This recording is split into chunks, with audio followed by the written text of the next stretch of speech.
উদাহরণ বলতেন, মাঝে মাঝে বলি আমিও। বিয়েতে যান না, বিয়েতে বরযাত্রী, বিয়েতে যান বরযাত্রী, যারা বিয়ে করে ফেলাইছেন আর তারা এমনি যান বরযাত্রী, যারা বিয়ে করে নেই তারাও বরযাত্রী, যে বিয়ে করে সে হলো বর।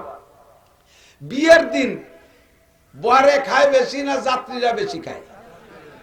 যাত্রীরা বেশি খায়। পায় বেশি কিনা? বরে পায় বেশি। আপনাকে দেয় ছোট ছোট তালে, আর ওরে দেয় তবলিগির এত বড় খান সা ভরিয়ে।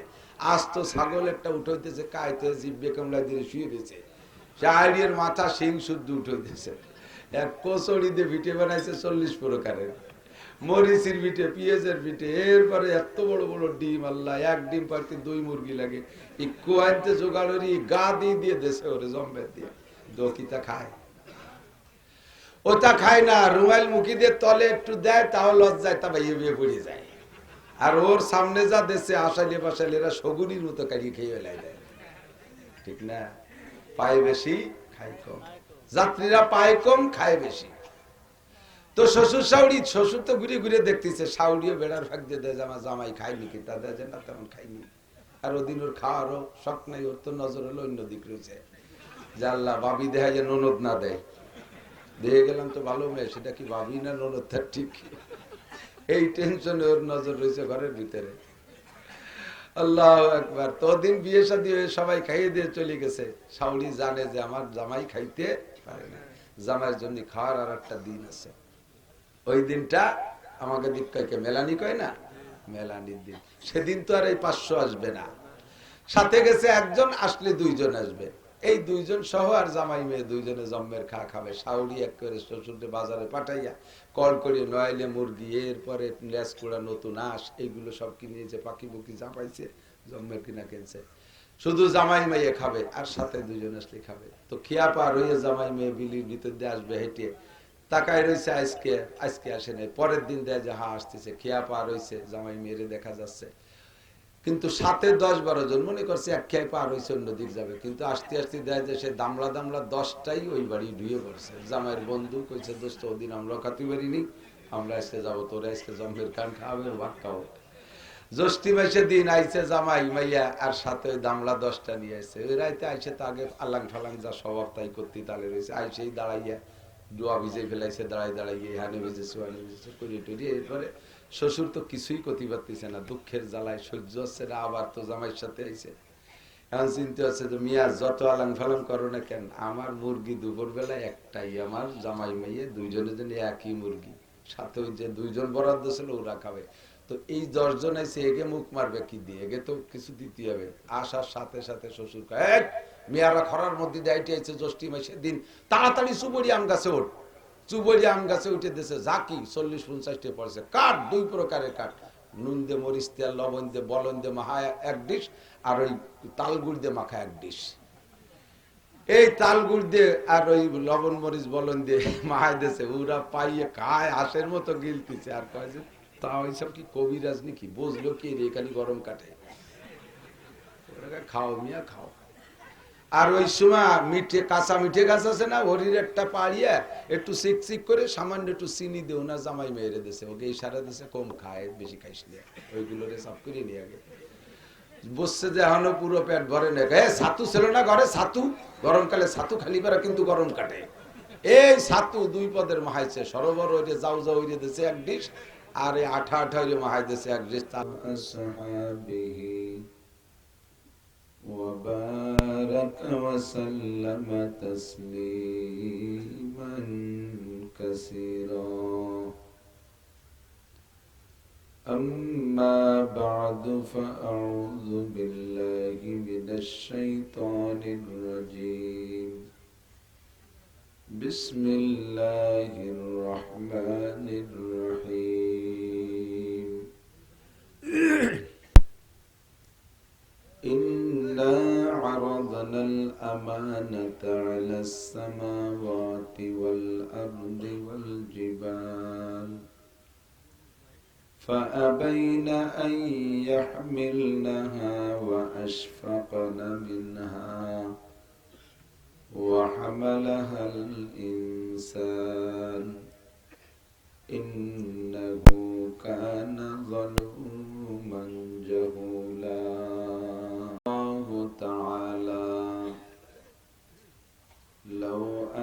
أنزلنا هذا القرآن على جبل لرأيته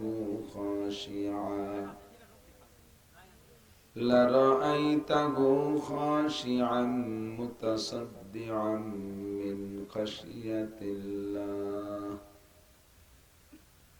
وتلك الأمثال نضربها للناس لعلهم يتفكرون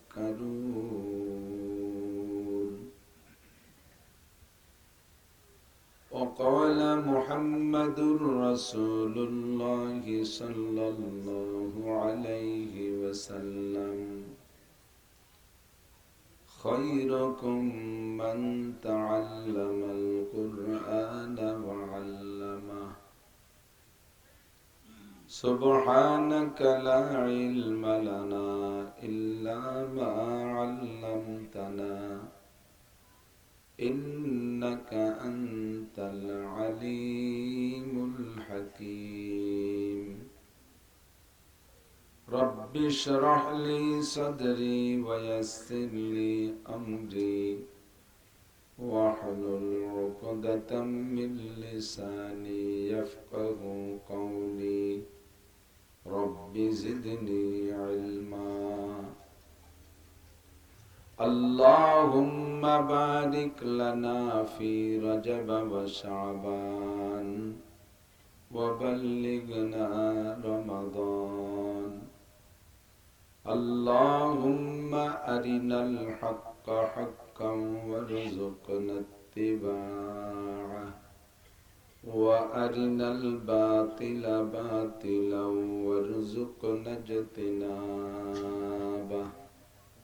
সকলে বলি আমিন। একটু দুরূদ শরীফ পড়ে নেই, আল্লাহর রহমত বেড়ে যাবে। আল্লাহুম্মা সাল্লি আলা মুহাম্মাদিন ওয়া আলা আলি মুহাম্মাদ কামা সাল্লাইতা আলা ইব্রাহিম ওয়া আলা আলি ইব্রাহিম ইন্নাকা হামিদুম মাজিদ। اللهم بارك على محمد وعلى آل محمد كما باركت على إبراهيم وعلى آل إبراهيم إنك حميد مجيد।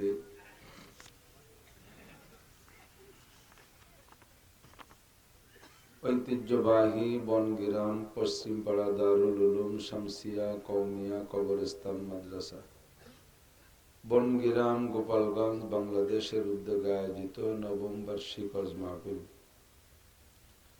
অধ্যকার মাহফিলের সম্মানিত সভাপতি,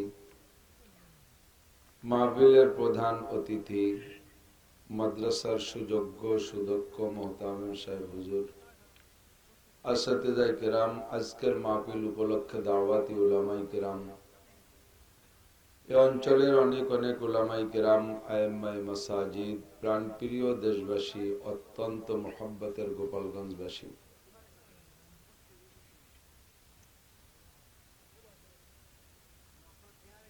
আল্লাহ তাবারাকা ওয়া তাআলা শাহী দরবারে আমরা পাঠাই গভীর রাত্রে অসংখ্য শুকর যে আল্লাহ পাক রব্বুল আলামিন আমাদেরকে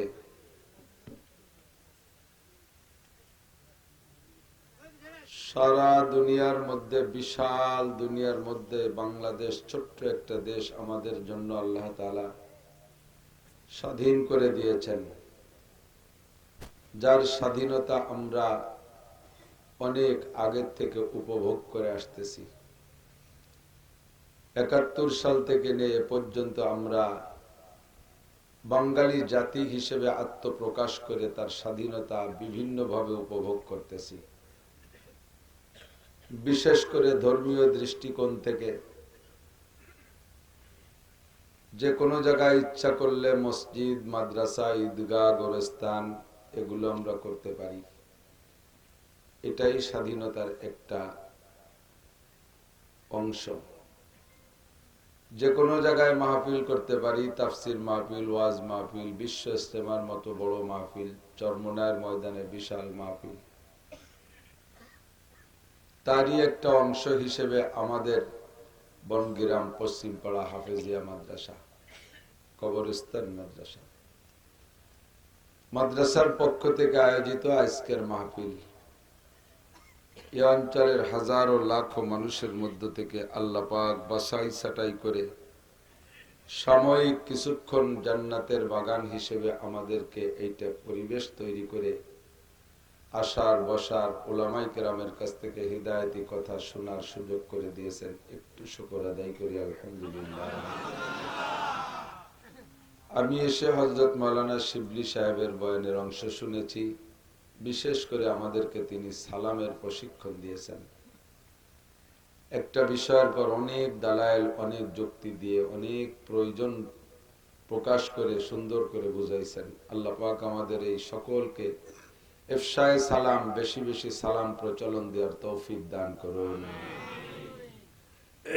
এর আগে যারা বয়ান করেছেন প্রত্যেক এক একটা মাসআলার বিনিময়ে আমাকে আপনাকে আল্লাহ পাক 60 বছর নফল নামাজ ও নফল রোজার সওয়াব দান করেছেন বলি আলহামদুলিল্লাহ।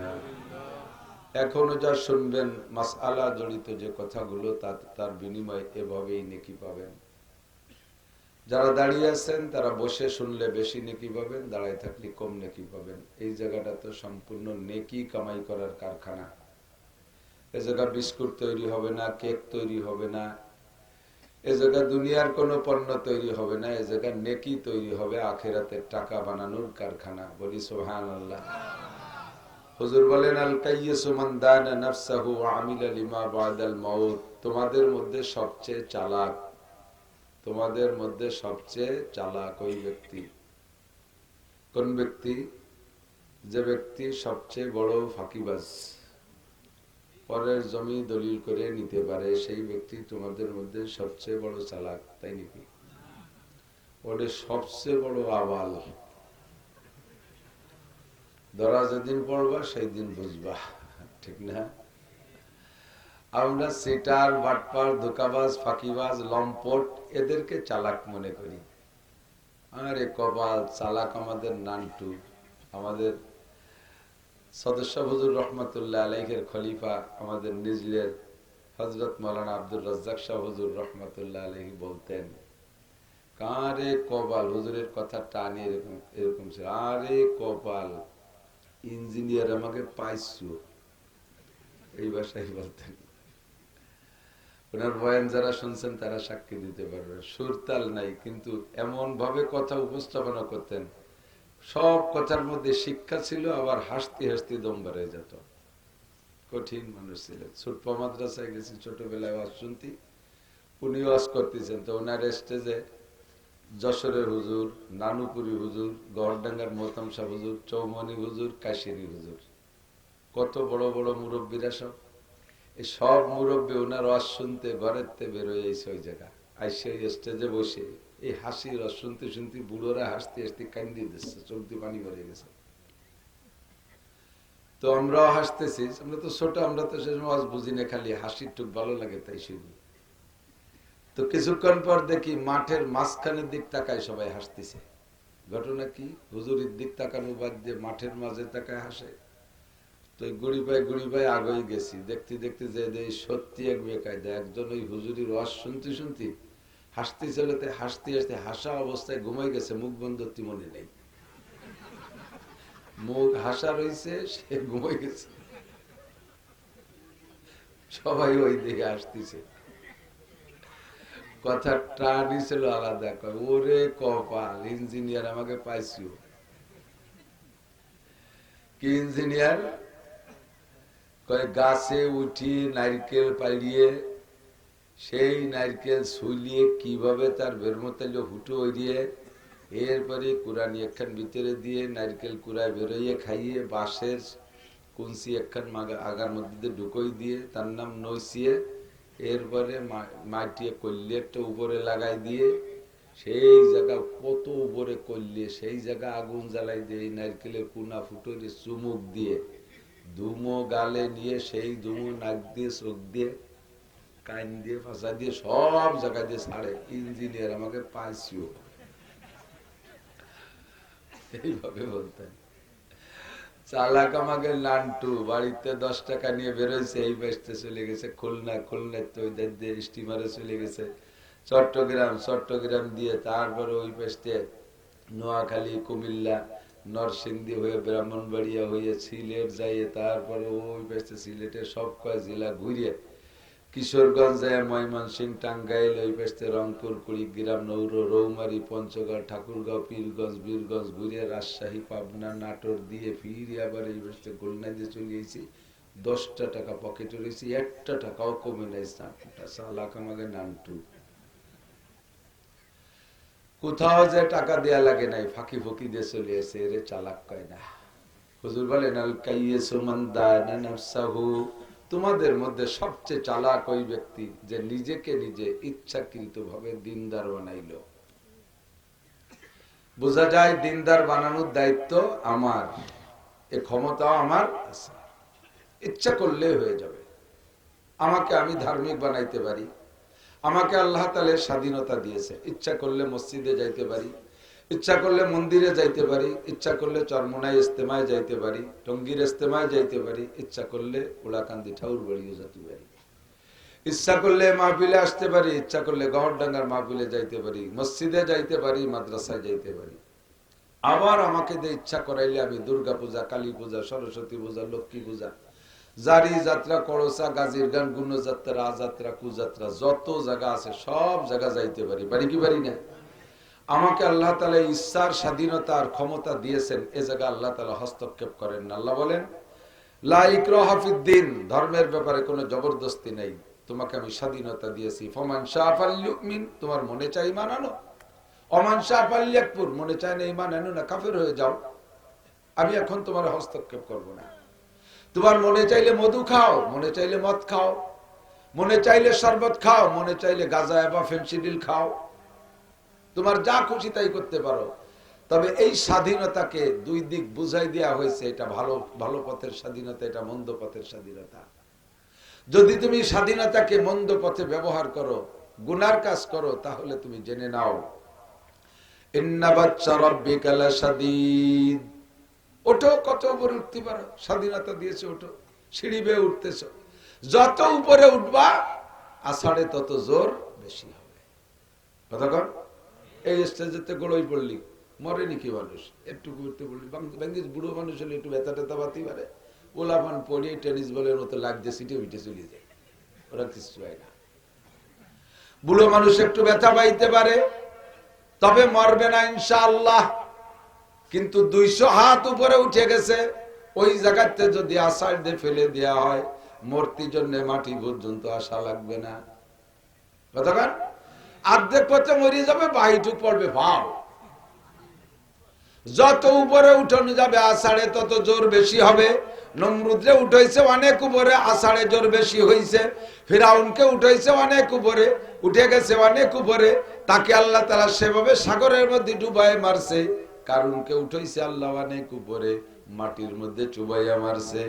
আবু জাহেলকে উঠাইছে আল্লাহ অনেক উপরে, অনেক উপরে উঠে গেছে আবু জাহেল। বদর প্রান্তে ছোট্ট 2টা পুলার হাতে বেইজ্জতির সাথে জবাই হয়ে দুনিয়ার থেকে জাহান্নামের সার্টিফিকেট নিয়ে চলে গেছে।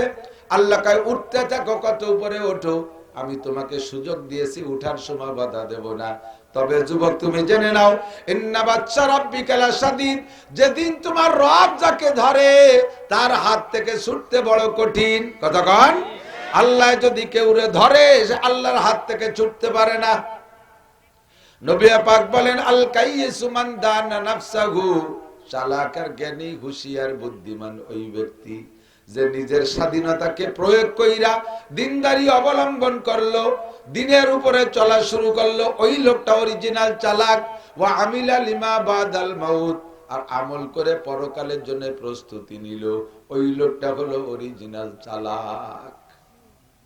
আমরা চালাক বলি, সিটারি বাটপাড়ি করে ধরা খাইনি, উরি বাবা ফার্স্ট ক্লাস চালাক।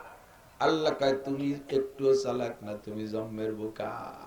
চালাককে যে দিনদার হলো আর নিজে আমল করে প্রস্তুতি নিল, এইটা হলো আসল চালাক, ঠিক না? আমরা চালাক হতে চাই না বোকা হতে চাই? আমার দেশের মানুষ একে অপরকে চেনা চিনিয়েছে, অধিকাংশ গোপালগঞ্জে ব্যবসা বাণিজ্য করেন। আর এমনি তো দেখা সাক্ষাৎ কত মাহফিল ঘরে ঘরে গ্রামে গ্রামে বসতে, তো প্রায় গ্রামে মাহফিল চলতেছে, আসতেছি কত মাহফিল আসলাম, চেনাচিনি সাক্ষাৎ আছে। কিয়ামতের ময়দানে আমি জাহান্নামে গেলে আপনাদের খারাপ লাগবে, আপনি আমার সামনে জাহান্নামে গেলে আমার খারাপ লাগবে, যাতে আমরা একে অপরকে সাহায্য করে দুনিয়ার থেকে প্রস্তুতি নিতে পারি, কিয়ামতের ময়দানে যেন কেউ কের প্রত্যাশী হওয়া না লাগে, আমরা যেন নিজ যোগ্যতা বলে জান্নাতি হতে পারি, বলেন আমিন। এজন্য মনের থেকে যে কথাগুলো এগুলো নিজের আপনজনদের কাছে বলি। হ্যাঁ, এদিক প্রতিবেশী চাচতো ভাইয়ের ছেলে, সেও আমার এলাকার ছেলে, সেও একটা ছেলে, আর তার সমসাথী আমার নিজের ছেলে, দুইটাই আমার মহল্লার ছেলে, একটা আমার ছেলে একটা ভাইয়ের বেটা, দুটোর প্রতি কিন্তু টান একরকম হয় না, হয় নাকি? আল্লাহ যেটার প্রতি টান যেমন সেটার প্রতি শাসনও তেমন, ঠিক না? আপনার ছেলে আর আপনার ভাইয়ের বেটা দুইজনে রাস্তায় খেলাধুলা করতেছে, ব্যানের ধাক্কা খাইয়া ভাইয়ের বেটার ঠ্যাঙের উপর দিয়ে উঠে পাও ভাঙ্গিয়ে নলা ঝুলিয়ে গেছে, আর আপনার ছেলের এক ছেলের সাথে গাই লেগে একটু নুনতা চাল উঠিয়ে গেছে, নুনতা চাল কেন উপরে পাতলা চাল, নুনতা চাল উঠিয়ে গেছে। আপনার সামনে ঘটনা, আপনি কি কেমন নেবেন? আপনি আপনার ভাইয়ের বেটারে, আপনার স্বাস্থ্য বাইরে দেখো, জামাল ওই তোর ছেলে দেখ ঠ্যাং ভেঙে গেছে, তাড়াতাড়ি কুয়োডাঙ্গা নে, ফিরোজ কবিরাজের কাছে, ওই জায়গা নে, এই পর্যন্ত বলে শেষ। আর আপনার ডারে যাইয়া গেটি ধরে ঠাইসে ৩-৪ থাপ্পড়, এক তো পাউ ছুলিয়ে গেছে, এর সাথে আরো ৩ মারিয়ে ফেলাবো, বাংলায় ৩-৪ মারিয়ে দিয়ে শেষ করে ফেলাবো, আর আসবি রাস্তায়, ঠিক না? প্রতিবেশীর ছেলের পাও ভেঙে গেছে, শুধু ডাকে তার বাপরে বলে দিয়েছেন, এ পর্যন্ত আপনার শেষ। আর আপনার ডাক নুনতা চাল উঠে গেছে, গাড়ি তুলে আরো ৩ থাপ্পড়, কেন কন্ত? যে ওইটা প্রতিবেশী ছিল, মরে গেলে আবার অত জ্বালা না, কিন্তু আমারটার পায়েতে নুনতা চাল উঠছে, আবার কলিজার ত্যাগ কাবলা উঠে গেছে। এই ঠ্যাংটা যদি ওর ভাঙতো তাহলে কি হতো? মারিয়ে ফেলাবো তোরে, আর জীবনে কোনোদিন রাস্তায় আসবি, তওবা করায় ছাড়ছেন, আর কোনোদিন রাস্তায় আসবে না। নিজের ছেলে সামান্য অন্যায় করলে তার বিচার অনেক বেশি করেন, পরেরটা যত বড় অন্যায় করুক তার বিচারের ভিতরে আপনি যাবেন না, শুধু বলে দিয়ে শেষ। আল্লাহ পাক বলেন, কাফের মুশরিক হিন্দু বৌদ্ধ খ্রিস্টান সব পুড়ে জাহান্নামে কয়লা হয়ে গেলে আমার কিছু আসে যায় না, কিন্তু মুসলমানরা হলো আমার পরিবারের সদস্য, এরা সামান্য অন্যায় করলে আমার কলিজায় লাগে, আমার খারাপ লাগে। এই জন্য কাফের মুশরিকদেরকে ছেড়ে দিছি, ফামাহিলিল কাফিরিন, ছেড়ে দাও কাফেরদেরকে, উঠতে থাকুক, কত উপরে উঠুক। বেনিয়ামিন নেতানিয়াহু লক্ষ লক্ষ মুসলমান মারছে, আল্লাহ ইচ্ছা করলে আজরাইল দে ওই নেতানিয়াহুকে ধ্বংস করে দিতে পারে কি পারে না? আমেরিকার জো বাইডেনের ক্রিমিনালিতে এত কিছু হচ্ছে, আজরাইলকে পাঠাই দিয়ে জো বাইডেনকে শেষ করে দিতে পারে। আল্লাহ কয় উঠতে থাক, বিচারের দিন একদিন আছে, বিচারের দিন একদিন আছে। কিন্তু মুসলমান সামান্য অন্যায় করলে সাথে সাথেই কলেরা, বসন্ত, নানান রোগ ব্যাধি, বালা মুসিবত, অভাব অনটন দিয়ে আল্লাহ বিচার করে। আল্লাহ কয় তুই আমার পরিবারের সদস্য, তোর পায়েতে কেন নুনতা চাল উঠলো, তুই কেন রাস্তায় ভ্যানের ধাক্কা খাতি গেলি? মুসলমানে নেকি কামাই করলে আল্লাহ খুশি হয়, কাফেরে নেকি কামাই করলে, ভালো কাজ করলে আল্লাহর কোনো সন্তুষ্টির কারণ নাই। তবে আল্লাহ পাকের স্বভাব হলো যেই ভালো কাজ করে তাকে প্রতিদান দেয়। মুসলমান ভালো কাজ করলে প্রতিদান দুনিয়ায়ও দেয়, আখিরাতেও দেয়, আর কাফেরে ভালো কাজ করলে প্রতিদানটা দুনিয়ায় দিয়ে দেয়, আখিরাত তাদের জন্য শূন্য। আল্লাহ পাক বলেন, মান কানা ইউরিদু হারসাল আখিরা নাজিদ লাহু বিহারসিহি, যে ব্যক্তি আখিরাতের কাজ চাষ করে তার চাষের মধ্যে আমি বরকত দেই। ইবাদত করে যতটুক নেকি দেই তার চেয়ে বেশি, পরিশ্রম করে যতটুক পারিশ্রমিক দেই তার চেয়ে বেশি, আরে আমল করে যতটুক সওয়াব দেই তার চেয়ে 1000 গুণ বেশি। একবার সকলে আমার সাথে বলেন, একটু নেকি কামাই করি। আল্লাহ 4000 নেকি দেয়া হয়ে গেছে আল্লাহ শব্দ বলার কারণে।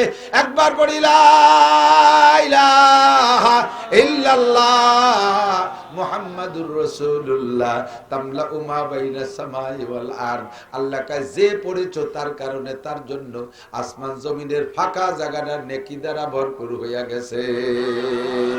2-4 বার 10 বার একটু নেকি কামাই করি, লা ইলাহা ইল্লাল্লাহ লা ইলাহা ইল্লাল্লাহ লা ইলাহা ইল্লাল্লাহ লা ইলাহা ইল্লাল্লাহ লা ইলাহা ইল্লাল্লাহ লা ইলাহা ইল্লাল্লাহ লা ইলাহা ইল্লাল্লাহ লা ইলাহা ইল্লাল্লাহ লা ইলাহা ইল্লাল্লাহ লা ইলাহা ইল্লাল্লাহ।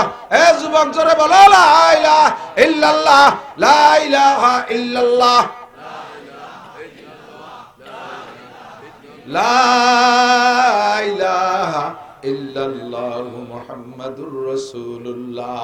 জান্নাতের মধ্যে কয়টা গাছ লাগাই কোন সুবহানাল্লাহ সুবহানাল্লাহ সুবহানাল্লাহ সুবহানাল্লাহ সুবহানাল্লাহ সুবহানাল্লাহ সুবহানাল্লাহ সুবহানাল্লাহ আলহামদুলিল্লাহ আলহামদুলিল্লাহ আলহামদুলিল্লাহ আলহামদুলিল্লাহ আলহামদুলিল্লাহ আলহামদুলিল্লাহ আলহামদুলিল্লাহ আল্লাহু আকবার আল্লাহু আকবার আল্লাহু আকবার আল্লাহু আকবার আল্লাহু আকবার। কি পরিমাণ নেকি পাইছেন যদি চোখে দেখাইতে পারতাম, বুঝাইতে পারতাম। বলেন না সুবহানাল্লাহ। মান কানা ইউরিদু হারসাল আখিরা নাজিদ লাহু ফি হারসিহি। আরে যে ব্যক্তি আখিরাতের ক্ষেত চাষ করে, আল্লাহ কয় তার চাষের চাইতে ফসল দেই বেশি, তবে তারে দুনিয়া দেব না তা না, দুনিয়াও সাথে থাকবে। আর আমান কানা ইউরিদু হারসাদ দুনিয়া, যে ব্যক্তি আখিরাতকে বাদ দিয়ে শুধুমাত্র দুনিয়া নিয়ে কামলা কামলি করে, আল্লাহ কয় নুতিহি মিনহা, তারে দুনিয়া দেই না তা না, দুনিয়া চাইছে দুনিয়া তারে দেই, সামান্য একটু দেই, তবে আমালাহু ফিল আখিরাতি মিন নাসিব। আখিরাতে কিচ্ছু পাবা না আখিরাতে। কারণ এ দোস্ত আমার দিক তাকান, নেকি রাখার একটা পাত্র আছে, বস্তা, ধান রাখার জন্য বস্তা, গম রাখার জন্য বস্তা, চাউল রাখার জন্য বস্তা, এগুলো বস্তায় রাখতে হয় না? বস্তায় রাখছেন, সব কিছু বস্তার মধ্যে রাখছেন, কিন্তু বস্তাটার যদি তলায় সেলাই না থাকে, বস্তার কান ধরে উচললি কয় কেজি আসবে? 100 টাকা আসবে না, নিচে যে পড়ে যাবে। ঠিক তেমনি আমল রাখার একটা বস্তা আছে, ওই বস্তার তলায় একটা সেলাই দেয়া লাগে, সেই সেলাইটা দিতে হয় লা ইলাহা ইল্লাল্লাহ মুহাম্মাদুর রাসূলুল্লাহ। ইমানের সুই সুতো দিয়ে তলে একটা সেলাই দেয়া লাগে। কাফেরের বস্তা, কাফেরের আমলের বস্তার তলায় সেলাই নাই, ইহুদ নাসারাদের আমলের বস্তার তলায় সেলাই নাই। দান করে নেকির কাজ, খয়রাত করে নেকির কাজ, সত্য কথা নেকির কাজ, লেনদেন ভালো নেকির কাজ, জনসেবা করে নেকির কাজ, এত নেকির কাজ করে বস্তার মধ্যে ঢুকায়, কিন্তু বস্তা যখন কান ধরে টান দেবে, বস্তার তলে ইমানের সুই সুতোর সেলাই না থাকার কারণে খালি বস্তা উঠে চলে যাবে। আল্লাহ পাক বলেন যে ভালো কাজ করছো, ওর বিনিময়ে তোমারে দুনিয়ায় দিলাম, দুনিয়ায় দিলাম। আর দুনিয়া সিজনুল মুমিন ওয়া জান্নাতুল লিল কাফির। দুনিয়া হলো মুমিনের জন্য জেলখানা, আর কাফেরের জন্য হলো জান্নাত। মন খারাপের কোনো দরকার নেই। আপনাদের মন খারাপ নাকি? ওরা এত বড় বড় দালা নেবে, তাই নামাজ কালাম কিছু পড়ে না, এক করে ঠ্যাঙের পর পাও দিয়ে বেলা 9টা পর্যন্ত ঘুমাই থাকে, দাঁতে ঘরা বাদাইয়ে ওঠে, সবে বরাত সবে কদরে কান্দে না, আল্লাহ তাকে ঢেলি দিয়ে ধরছে। আর এত রাতভর নামাজ কালাম পড়ি, সকালবেলা উঠে সে কিচেন বোয়াতে যা লাগে, কি দিয়ে বুঝে উঠতে পারলাম না। দুঃখের কোনো কারবার নাই। আমার হুজুর হযরত মাওলানা আকেল আলী সাহেব হুজুর রাহমাতুল্লাহ আলাইহি একটা উদাহরণ বলতেন, মাঝে মাঝে বলি আমিও, বিয়েতে যান না, বিয়েতে যান বরযাত্রী, যারা বিয়ে করে ফেলাইছেন আর তারা এমনি যান বরযাত্রী, যারা বিয়ে করে নাই তারাও বরযাত্রী, যে বিয়ে করে সে হলো বর। বিয়ের দিন বরে খায় বেশি না যাত্রীরা বেশি খায়? যাত্রীরা বেশি খায়। পায় বেশি কিনা? বরে পায় বেশি। আপনাকে দেয় ছোট ছোট তালে, আর ওরে দেয় তবলিগির এত বড় খান সাহ ভরিয়ে। আজ তো ছাগল একটা উঠাইতেছে, কাইতে জিব্বে কামলা দিয়ে শুয়ে দিয়েছে, চারিয়ের মাথা শিং শুদ্ধ উঠাইতেছে। এক কচড়ি দিয়ে ভিটে বানাইছে 40 প্রকারের, মরিচির পিঠে, পেঁয়াজের পিঠে, এরপরে এত বড় বড় ডিম। আল্লাহ, এক ডিম পারতে 2 মুরগি লাগে। এই কুয়াইতে জোগাড়ি গা দিয়ে দেশে ওরে জম্বে দিয়ে দকিতা খায়। ওটা খায় না, রুমাইল মুখি দিয়ে তলে একটু দেয়, তাও লজ্জায় তা বাইয়ে বিয়ে পড়ে যায়। আর ওর সামনে যা দেশে আসাইলে বাসাইলে এরা সগুনির মতো কাড়িয়ে খেয়ে বেলায় দেয়। ঠিক না? পায় বেশি খাই কম। যাত্রীরা পায় কম, খায় বেশি। তো শ্বশুর শাউরি, শ্বশুর তো ঘুরে ঘুরে দেখতেছে, শাউরিও বেড়ার ভাগ দিয়ে দেয়, আমার জামাই খায়নি কি, তা দেয় না তেমন খাইনি। আর ওদিন ওর খাওয়ারও শখ নাই, ওর তো নজর হলো অন্য দিক রয়েছে, যে আল্লাহ বাবি দেখায় যে ননদ না দেয়। দিয়ে গেলাম তো ভালো মেয়ে, সেটা কি বাবি না ননদ তার ঠিক, এই টেনশনে ওর নজর রয়েছে ঘরের ভিতরে। আল্লাহ একবার। তো দিন বিয়ে শাদী হয়ে সবাই খাইয়ে দিয়ে চলে গেছে, শাউরি জানে যে আমার জামাই খাইতে পারে না, জামাইয়ের জন্য খাওয়ার আর একটা দিন আছে।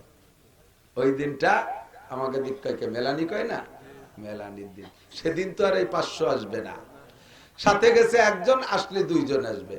এই 2 জন সহ আর জামাই মেয়ে 2 জনে জম্মের খাবে। শাউরি এক করে শ্বশুরকে বাজারে পাঠাইয়া কল করে নয়াইলে মুরগি, এরপরে লেসকুড়া, নতুন আঁশ, এইগুলো সব কিনেছে, পাখি বুকি চাপাইছে, জম্মের কিনা কিনছে। শুধু জামাই মেয়ে খাবে, আর সাথে 2 জন আসলে খাবে। তো খিয়া পার হয়ে জামাই মেয়ে বিলির ভিতর দিয়ে আসবে হেঁটে, তাকায় রয়েছে, আজকে আসে নাই। পরের দিন দেয় যে হ্যাঁ আসতেছে, খেয়া পার হয়েছে, জামাই মেয়েরে দেখা যাচ্ছে। কিন্তু সাথে 10-12 জন মনে করছে এক খেয়ে পার হয়েছে, অন্যদিক যাবে। কিন্তু আস্তে আস্তে দেয় যে সে দামলা 10টাই ওই বাড়ি ঢুয়ে পড়ছে। জামাইয়ের বন্ধু কইছে, দোস্ত ওদিন আমরা খাতে পারিনি, আমরা আজকে যাবো, তোরা আজকে জন্মের কান খাওয়াবে, ভাত খাওয়া।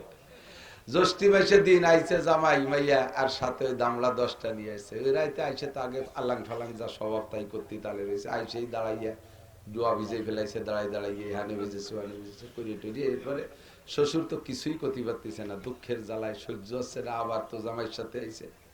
এখন চিন্তা হচ্ছে যে মিয়া যত আলাং ফালাং করো না কেন, আমার মুরগি দুপুর বেলায় একটাই, আমার জামাই মাইয়ে 2 জনের জন্য একই মুরগি, সাথে ওই যে 2 জন বরাদ্দ ছিল ওরা খাবে। তো এই 10 জন আইসে, এগে মুখ মারবে কি দিয়ে, এগে তো কিছু দিতে হবে। আসার সাথে সাথে শ্বশুর কয়, মেয়ারা খরার মধ্যে দায়িত্ব আছে, জ্যৈষ্ঠী মাসের দিন, তাড়াতাড়ি চুবড়ি আম গাছে ওঠ। চুবড়ি আম গাছে উঠে দিয়েছে, জাকি 40-50টা পড়ছে। কাঠ 2 প্রকারের কাঠ, নুন দিয়ে, মরিচ দিয়ে, লবণ দিয়ে, বলন দিয়ে মাখা 1 ডিশ, আর ওই তালগুড় দিয়ে মাখা 1 ডিশ। এই তালগুড় দিয়ে আর ওই লবণ মরিচ বলন দিয়ে মাহাই দিয়েছে। ওরা পাইয়ে খায়, হাঁসের মতো গিলতেছে। আর কয় যে তা ওইসব কি কবিরাজ নাকি, বুঝলো কি রে, খালি গরম কাটে। খাও মিয়া খাও। আর ওই সময় মিঠে, কাঁচা মিঠে গাছ আছে না, হরির একটা পাড়িয়া একটু চিক করে সামান্য একটু চিনি দেও না, জামাই মেয়েরে দেশে, ওকে এই সারা দেশে কম খায়, বেশি খাইস না, ওইগুলো রে সাফ করে নিয়ে আগে বসছে যে এখনো পুরো পেট ভরে নেই। ছাতু ছিল না ঘরে, ছাতু গরমকালে ছাতু খালি পারা কিন্তু গরম কাটে। এই ছাতু 2 পদের মাহাইছে, সরোবর ওইরে যাও ওইরে দেশে 1 ডিশ, আর এই আঠা ওইরে মাহাই দেশে 1 ডিশ, তাল গুড় দিয়ে খাওয়া মানে গরম কেটে যাবে। ওরা পাইয়ে টানছে জোড়া টানা। এরপরে কয় যাও মিয়া গোসল করে আসে, তোমার মায়ের রান্না হয়ে গেছে। পুকুরে নামে কয় তাই সব জাল দেন, মাছ মারি। মাছ মারছে আর মাছ করছে, সাঁতরাইছে, ডুব বইছে, এপাশ ওপাশ করতে করতে ছাতু আর সুপড়ি আমি পেটের মধ্যে গোলাইয়ে পেট থেকে পেট ভরিয়ে হুলি উঠছে। কয় তাড়াতাড়ি আসো, টেবিলে খাবার দেওয়া হয়ে গেছে। সেই 1 মুরগি।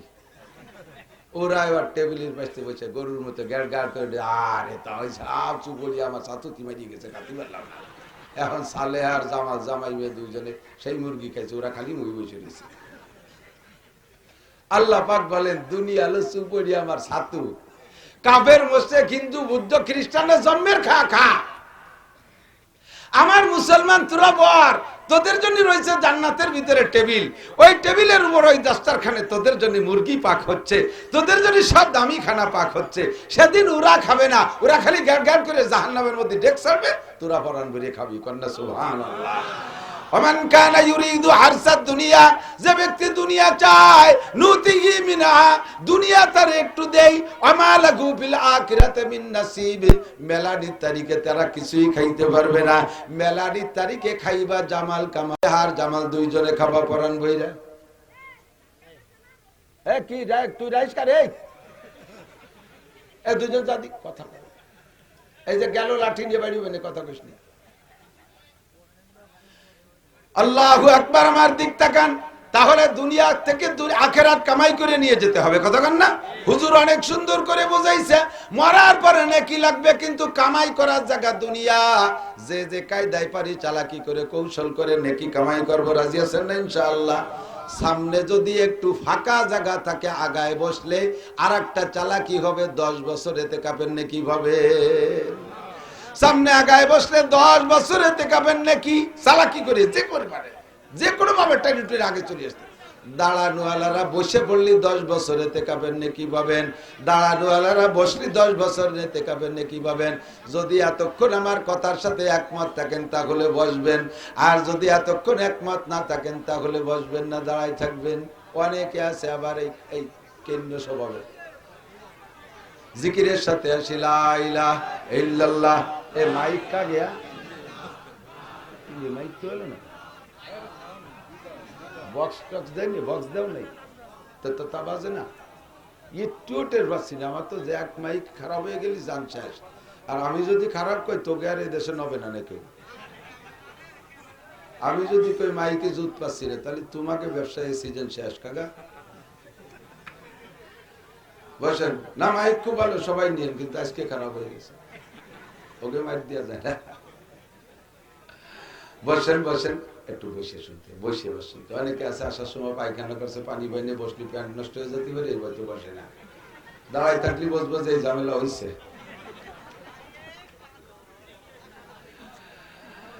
আমার বাড়ির মানুষ, আমি যেভাবে টাইনি টুনি ভেস্তে নিয়ে পারি, আমার গোপালগঞ্জ আমার বাড়ির মানুষ, ঠিক কি ঠিক না? যে কোনো ভাবে পারি ভেস্তে নিয়েই ছাড়বো। আপনারা এখানে যারা আছেন, যারা মুসলমান কলেমা পড়েছেন, আল্লাহর কসম বেহেশতে যাবেনই যাবেন, কোনো সন্দেহ নেই। আকসটে কিছু বাড়ি দুড়ি খাতি হইলে খালেন, কিন্তু শেষে ভেস্তে যাবেনই যাবেন, কোনো সমস্যা নেই। পড়েছেন লা ইলাহা ইল্লাল্লাহু মুহাম্মাদুর রাসূলুল্লাহ কলেমা। এই স্টেজে যখন জিকির করি, জিকির দুই ভাগ করে ফেলে। আমি লা ইলাহা কই, এটুক কেউ কয় না, ওনটা ইল্লাল্লাহ তে শুরু করে। কলেমা কি খালি ইল্লাল্লাহ? ইল্লাল্লাহ কলেমা না, লা ইলাহা ইল্লাল্লাহ। আবার ইল্লাল্লাহ কইছে, লা ইলাহা ইল্লাল্লাহ, লা ইলাহা ইল্লাল্লাহ মুহাম্মাদুর রাসূলুল্লাহ। যেই পড়েছে এই কলেমা ঈমানের সাথে, আল্লাহর কসম জান্নাতের মধ্যে তার জন্য 10 দুনিয়া সমপরিমাণ জমি দলিল হয়ে গেছে। জমি হয়েছে আপনার নামে দলিল, বসবাস করবে কি হরিপদ। আপনার জমি আপনি চাষ করবেন, আপনি ব্যবহার করবেন, ওর মধ্যে গাছপালা দালান কোটা যা করার দরকার দুনিয়া থেকে করে যেতে হবে। যতবার সুবহানাল্লাহ বলবেন জান্নাতের মধ্যে গাছ লাগানো হবে। যতবার কোরআন শরীফের আয়াত তেলাওয়াত করবেন, অতবার দালান তৈরি হতে থাকবে। আল্লাহু আকবার। আজকে আসছি দোস্ত অন্য একটা ফিকির নিয়ে, আমার দিক তাকান। আসমানি কিতাব 104 খানা, কয়খান? 104 খানা আসমানি কিতাব মুখস্থ রাখবেন। এভাবে মৌখিক ভাইবা কখনো হয়ে বসতে পারে। হিন্দুদের ধর্মগ্রন্থ কয়টা? একটা হিন্দু যুবকের কাছে জিজ্ঞেস করলে বলতে পারে, মুসলমান কেন আমরা পারবো না? আসমানি কিতাব 104 খানা। সবচাইতে বড় কিতাব বডিগত দিক দিয়ে তাওরাত। সবচেয়ে বড় কিতাব তাওরাত। 1000 পারা বিশিষ্ট তাওরাত, 10 লক্ষ আয়াত বিশিষ্ট তাওরাত। 1000 পারা, প্রত্যেক পারায় 1000 করে আয়াত ছিল। 1000 গুণ 1000 সমান সমান 10 লক্ষ। এই 10 লক্ষ আয়াত বিশিষ্ট কিতাব। আল্লাহ পাক বলেন, এই কিতাবখানা আমি নিজ হাতে লিখেছি। 5টা জিনিস আমি নিজ হাত দিয়ে তৈরি করেছি। একটা হলো আমার আরশে আজিম আমি নিজ হাতে বানাইছি। 2 নম্বরে আসমানি কিতাব লেখার জন্য, মানুষের তকদির লেখার জন্য যেই কলমটা ব্যবহার করি আমি, ওই কলমটা আমি নিজ হাত দিয়ে বানাইছি পছন্দ মতো। যেমন কলম হলে আমার শানে মেলে তেমন কলম। দেখেন না আমাদের বাংলাদেশের এক কৃতি সন্তান, নাম তার মুসা বিন শমশের, ফরিদপুরের নগরকান্দা বাড়ি, লক্ষ লক্ষ কোটি কোটি টাকার মালিক। সুইস ব্যাংকের থেকে যেই কলম দিয়ে সই করে, চেকে সই করে টাকা তোলে, ওই কলমটার দাম শুনেছি 3 কোটি টাকা। ওই কিতাব, ওই কলম দিয়ে তো মানে আসমানি কিতাব লেয়। ব্যাংকের চেক সই করে ওই কলম দিয়ে 3 কোটি টাকা। আল্লাহ কয়, তোমার ব্যাংকের সুদে লেনদেনের সই করতে যদি 3 কোটি টাকার কলম ব্যবহার করো, আমি আসমানি কিতাব 104 খানা লিখতে আমার কলমটা সেরকম হওয়া দরকার কিনা? কলমটারে আমি কেউরে দিয়ে বানাই না, নিজে হাতে বানাইছি। কলমটারে কোন শব্দ দিয়ে বানাই না, আমি কলমটাকে নিজ হাতে বানাইছি। 2 নম্বর, 8টা জান্নাতের মধ্যে একটা জান্নাতের নাম জান্নাত আদন। এই 8 নম্বর জান্নাতে আদনটা আমি নিজ হাতে বানাইছি। যেমন পছন্দ সেরকম বানাইছি। ফেরদাউসটা আমি হাত দিয়ে বানাই নাই। তবে ফেরদাউস সবচেয়ে আলা বালা, সবচেয়ে সম্মানী, সবচেয়ে বড়। কিন্তু জান্নাতে আদন আল্লাহ কেন বানাইছে নিজ হাত দিয়ে, এটা আল্লাহর কাছে শুনবো। 4 নম্বরে মুসা আলাইহিস সালামের তাওরাত খান আল্লাহ তাআলা নিজ হাতে লিখছে ওই কলম দিয়া। 5 নম্বরে সমস্ত মানুষের মাথা মুখমণ্ডল আল্লাহ পাক নিজ হাত দিয়ে তৈরি করে। আমার মাথায় আল্লাহর হাত, আপনার মাথায় আল্লাহর হাত, কাফেরের মাথায় আল্লাহর হাত, হিন্দু বৌদ্ধ খ্রিস্টান সকলের মাথা আল্লাহ পাক নিজ হাত দিয়ে বানাইছে। এই জন্য বলে নবী পাক বলেছেন, যদি তুমি কেউকে মারো, আঘাত করো, প্রহার করো, গলার নিচে মারবা, মুখমণ্ডল আর মাথায় মারবা না। গলার নিচে একটু ফেরেশতারা হাত দিয়ে বানাইছে, ফেরেশতাদের হাত যে জায়গা সে জায়গা তোমার প্রহারের হাত পড়লে দোষ নাই। প্রয়োজনে শাসন করার জন্য তো লাঠি পিঠে দিতেই হয়, তবে মারবা গলার নিচে, উপরে মারবা না। উপরে এইটুকে আল্লাহর হাত লেগেছে।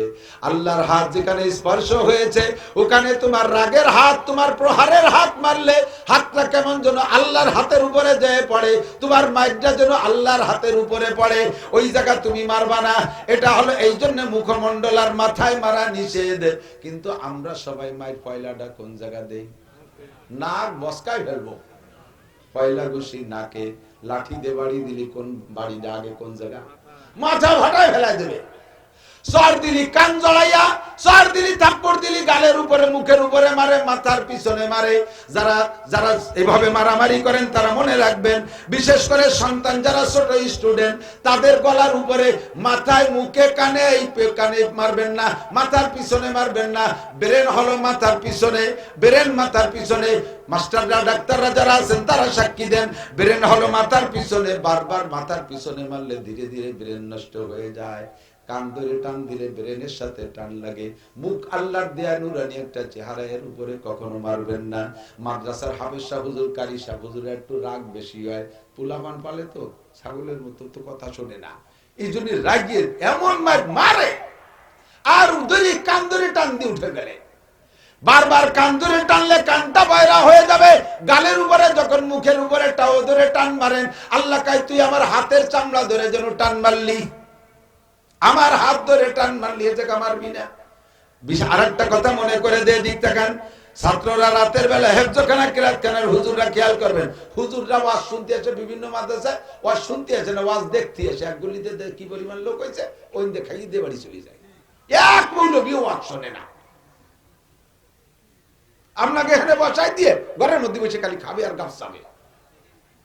কেউ কেউ আছে আর মাগরিবের আগে আইছে, পরে যে দল আসে সেই দলের সাথে খায়, যে দল আসে সেই দল, সে চাটি ছাড়ে না। জন্মের সত্যি কথা কইছি, আমি তো জ্বালা জ্বালায় জ্বলিয়ে যাই। আমার এই জন্য আমার মাদ্রাসার রুমি আমি কাগজে লিখে দিছি কোরআন শরীফের আয়াত, ওই যা তাইন তুম পান্তা শিরু, আল্লাহ কয় একবার খায় গেলি গেলি উঠে পড়ো। আল্লাহই কইছে একবার খায় গেলি উঠে, সে ওঠেই না। যে দল আসে সেই দলের সাথে খায়, যে দলে কি পরিমাণ যে খাতেই পারে আল্লাহ জানে। ওয়াজ একটু শোনেন, আমল করবেন। কারি সাহেব চাপড়া লক্ষ্য করেন, শেষ রাত্রি বাচ্চারা ঘুমায় থাকে, বাচ্চাদেরকে ঘুম থেকে উঠাই কিভাবে জানেন? ডেস্কের উপরে লাঠি দিয়ে ঠাস ঠাস করে বাড়ি মারে। যদি না ওঠে, যে কান ধরে টেনে উঠে ফেলে, ঠ্যাং ধরে টেনে উঠে ফেলে, হাত ধরে চাঙ্গা মারে। কখনোই কাম করবেন না।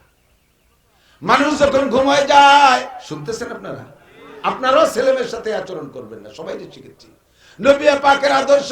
সিদ্দিকা আয়েশা বলেন, আমি তো 9 বছর বয়সে নবী পাকের স্ত্রী হিসেবে ঘরে গিয়েছি। 9 বছর বয়সে মেয়েরা কি স্বামীর ঘর করার বয়স হয়? আল্লাহ তাআলা নবী পাকের প্রয়োজনে 9 বছরে আয়েশারে 16 বছরে আয়েশার মতো বডি বানাই দিয়েছে, জোয়ান সোয়ান হুজুরের স্ত্রী হিসেবে ব্যবহারযোগ্য করে দিয়েছে। কিন্তু তার ছেলে মেয়ে যাই নাই, বাপের বাড়ি থেকে যাওয়ার সময় খেলনা মেলনা ফুতুল মুতুল যা ছিল সব নিয়ে গেছে শ্বশুর বাড়ি, হুজুরের বাড়ি। যাইয়া হুজুরের সাথে কথাবার্তা বলতেন, বলতে বলতে ঘুমাইয়া যাইতেন।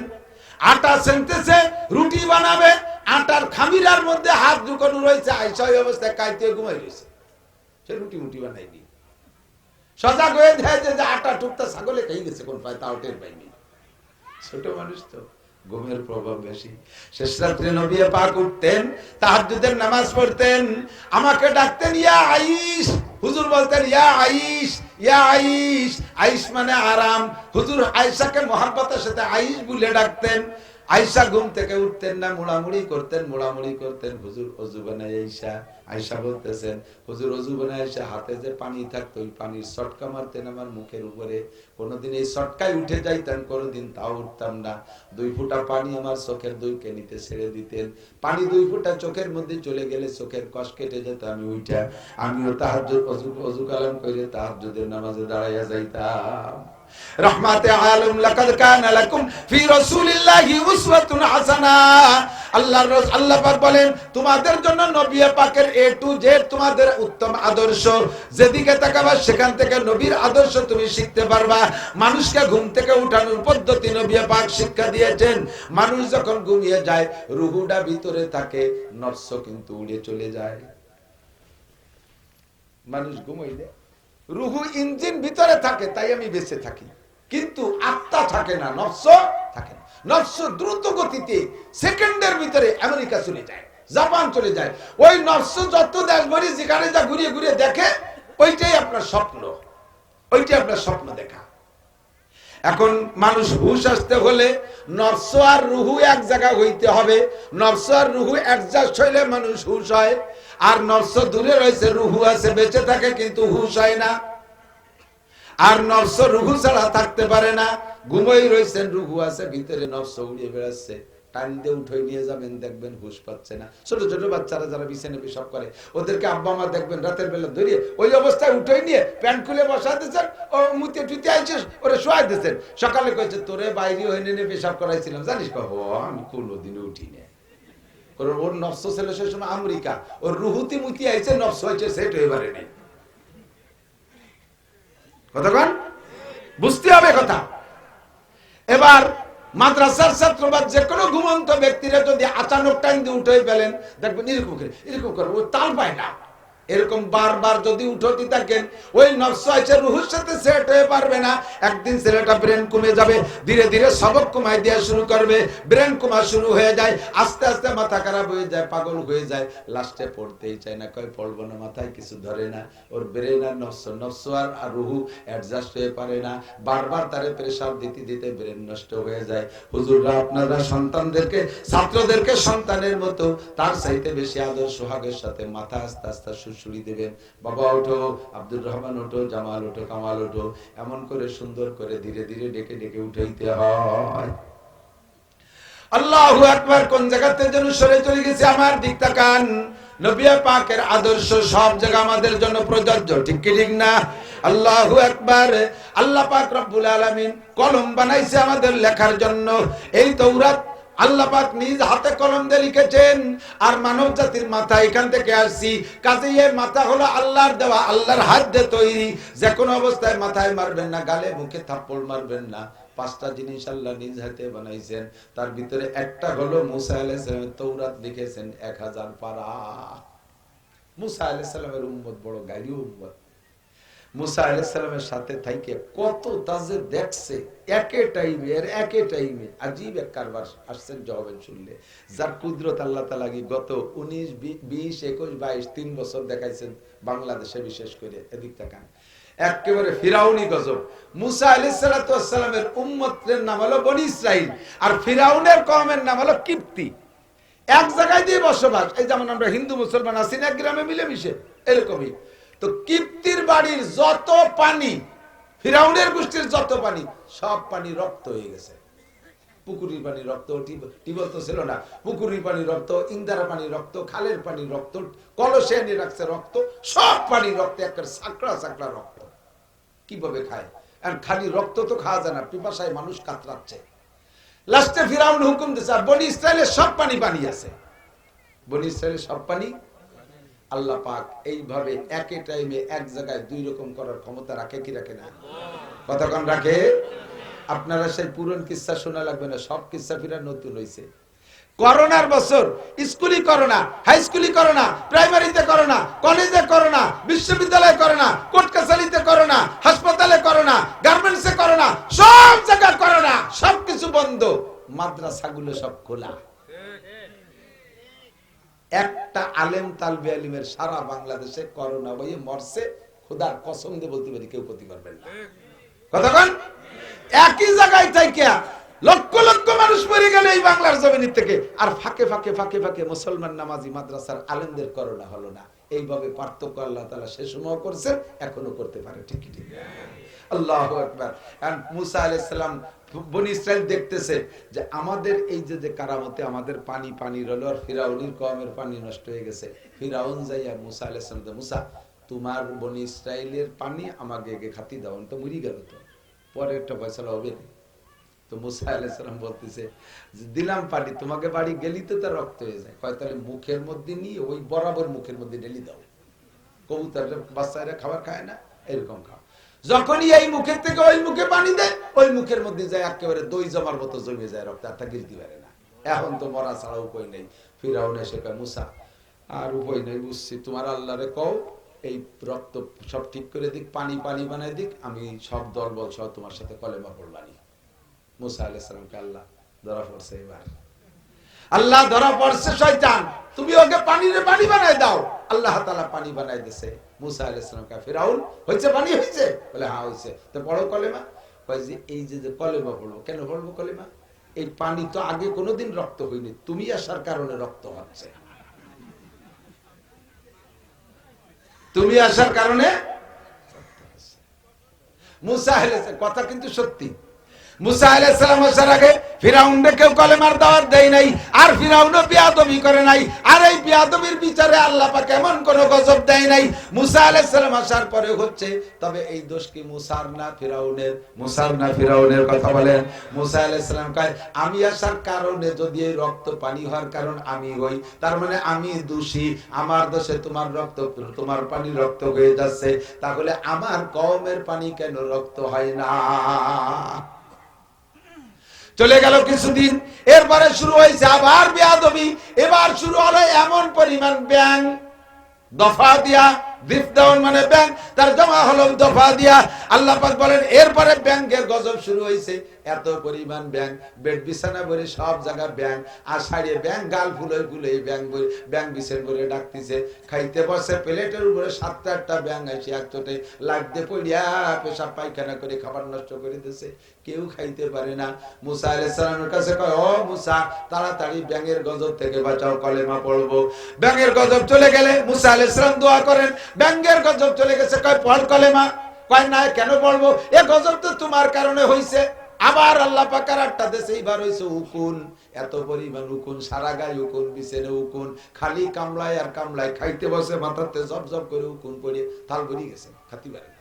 ও মুসা গজবেতে বাঁচবো কে রে? তাড়াতাড়ি তোমার আল্লাহরে কও, এই গজব যদি আল্লাহ দূর করে দেয় তাহলে কলেমা পড়বো। মুসা আলাইহিস সালাম দোয়া করছে, আল্লাহ গজব দূর করে দিয়েছে। এমন করে 9টা গজব দিয়েছে তাদের। বনি ইসরাইলের ভিতরে একটা গজব নাই। বনি ইসরাইলের বোঝা দরকার ছিল এইটা মুসা আলাইহিস সালাতু ওয়াস সালামের ওসিলায়, কাজেই মুসা আল্লাহর নবী, এর মধ্যে কোনো সন্দেহ জোরে বলেন আছে থাকতে পারে না। একই টাইমে তাদের পর 9টা গজব, আমাদের পর একটা গজব নাই। এটা মুসা আলাইহিস সালামের মুজিজা কারামতি। কাজেই মুসা আল্লাহর নবী আর আল্লাহ আল্লাহ, এ জায়গা আর আমাদের কোনো প্রশ্ন থাকতে পারে না। এমন করে কিছুদিন যাওয়ার পরে বনি ইসরাইলের উপরে এমন নির্যাতন চালাইলো ফিরাউন, সহ্য করতে না পাইরা আল্লাহর হুকুমে মুসা আলাইহিস সালাম 6 লক্ষ বনি ইসরাইল নিয়ে হিজরত করে চলে যাইতেছেন রাতের বেলা। যাইতে যাইতে নীল দরিয়ার পাড়ে গিয়ে দাঁড়াইছে। ফিরাউন খবর পাইয়া 12 লক্ষ সেনাবাহিনী নিয়ে 12 লক্ষ সেনাবাহিনী নিয়ে তাড়া করছে।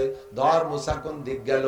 তাড়াইতে তাড়াইতে গিয়ে দেখে নীল দরিয়ার পাড়ে সব বসে আছে, পার হইতে পারে নাই, নৌকো নাই, খেয়া নাই, কোনো ব্যবস্থা নাই। আল্লাহু আকবার। সবে সাদেক হয়ে গেছে, ভোর হয়ে গেছে। বনি ইসরাইলরা পিছনের দিক তাকায় দেখে মেঘের মতো খালি আসতেছে। এরা তো গেছে পায়ে হেঁটে, তারা আসে ঘোড়ায় চইরা। দলে দলে 12 লক্ষ সেনাবাহিনী যদি একসাথে ঘোড়ার পিঠে আসে, 3-4 মাইল দূর থেকে আওয়াজ শোনা যায়, পায়ের আওয়াজ। আল্লাহু আকবার। মেঘের মতো আসতেছে। বনি ইসরাইল কয় ও মুসা তাড়াতাড়ি নদী পার করো, ওই যে ফিরাউনের সেনাবাহিনী চলে আইছে। মুসা আলাইহিস সালাম কয় চুপ কর, কি দেখতেছিস? কয় না, ওই যে বড় দাতালটার সামনে দেখা যায়, বড় ঘোড়ার উপরে ফিরাউন বসা। এতদিন এলাকায় ছিলাম, মারছে ধরছে, যাই করছে, একেবারে জানে তরে শেষ করে দেই নাই। আজকে যদি ধরা পড়ে যাই, এই মামাদেরকে কচু কাটা কইরে নীল দরিয়া লাল দরিয়া করে দেবে। মুসা তাড়াতাড়ি পার করো। মুসা আলাইহিস সালাম কয় বাবা আল্লাহর রাস্তায় একটু সবর কর, ব্যবস্থা একটা হবে। ওরা কয় সবর তো করবো, নদী পার হয়ে উপার যাইয়ে একটু ধৈর্য ধর।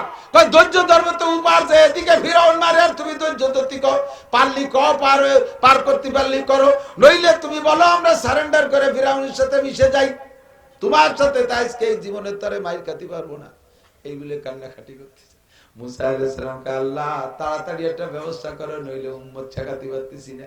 আল্লাহ পাক বললেন ইজরিব বিআসাকাল বাহার, মুসা তুমি আগে জিজ্ঞেস করো রাস্তা কয়টা লাগবে। বনি ইসরায়েলকে জিজ্ঞেস করলেন, আরে রাস্তা একটা হলি তো হলো, এই রাস্তা একটা হলি তো হলো। কয় যে একটা রাস্তা দিয়ে আমরা যাবো না, একটা রাস্তা হলি হলো মানে জানো না আমরা যার যার গোষ্ঠী আলাদা আলাদা মসজিদে নামাজ পড়ি, যার যার পাড়ায় পাড়ায় মসজিদ আছে, আমরা এক রাস্তা দিয়ে 12 কম পার হতে পারবো না, রাস্তা লাগবে 12টা। আল্লাহ কয় মুসা বাড়ি মারো পানিতে, যখনই বাড়ি মারছে ফান পালাকা, একে বাড়িতে রাস্তা হয়ে গেছে 12টা। কন্যা সুবহানাল্লাহ। রাস্তার সিস্টেম ছিল পানি জমাট বাঁধায় ভাবে দাঁড়িয়ে আছে, দুই পানির মাঝে নিচে শুকিয়ে গেছে, এই নিচে দিয়ে নামে চলে যেতে হবে। 12 কম 12 রাস্তা দিয়ে উপার চলে গেছে। ফিরাউন এই মাত্র ঘাটে আসছে, আইসে ফিরাউনের প্রধান উপদেষ্টা ছিল হামান। প্রধান উপদেষ্টা কিডা? হামান। এবার হামান রে দেখে বলতে, হামান কলার যাতে দেখেছিস আমি যে খোদা আল্লাহ, তোদের বিশ্বাস হয়? মহারাজ আপনারা তো খোদা বলি আসছি, তার বিশ্বাসের কি আছে? আজকে আবার নতুন কি হলো? দেখছিস এই মুসা কই সন্ধ্যা রাত্রি এসে বসে রয়েছে, তার খোদা তারে পার করতে পারে নাই, আর আমি 12 লক্ষ সেনাবাহিনী নিয়ে আসছি, দেখ আমার অর্ডারে রাস্তা 12টা হয়ে গেছে, আর সেই রাস্তায় মুসা ওপার চলে গেছে। এখন চলো ধরো, ধরতে হবে মুসারে। ঘোড়া নিয়ে নামবে ফিরাউন, আবার ওটের না পাইলেও ঘোড়ায় তো বুঝে ফেলেছে, ঘোড়ার মারে, ঘোড়া কোনো মতেও নামবে না, পিঠে নামাইছে। সব গুড়াগুলো নামা হয়ে গেছে, সেনাবাহিনী সব নামা, সামনের জন্য পাশে উঠে পারে নাই, আর পিছনের জন্য নামতে বাকি নাই। 12 লক্ষ সেনাবাহিনী পানির ভিতরে, পাহাড় পানি তো দুই পাশে ভাবে পাহাড়ের মতো দাঁড়িয়েছে, নিচে দিয়ে শুকনো, নামিয়ে গেছে ভিতরে। যখন সবগুলো দরিয়ার ভিতরে, আল্লাহ পাক বলেন পানি সাবেক বগল, এতক্ষণ জমা ছিলে আগের মতো হইয়া যাও, পানি তরল হয়ে 12 লক্ষরে মুহূর্তের ভিতরে ডুবাইয়া শেষ করে দিয়েছে। একটু কন্যা সুবহানাল্লাহ। 6 লক্ষ বনি ইসরাইল নদীর পাড়ে দাঁড়ায় দাঁড়ায় দেখে যে ভুল করে মরতিছে, একটাও আর মুখ ভাষায় জায়গায় বের করতে পারে নাই।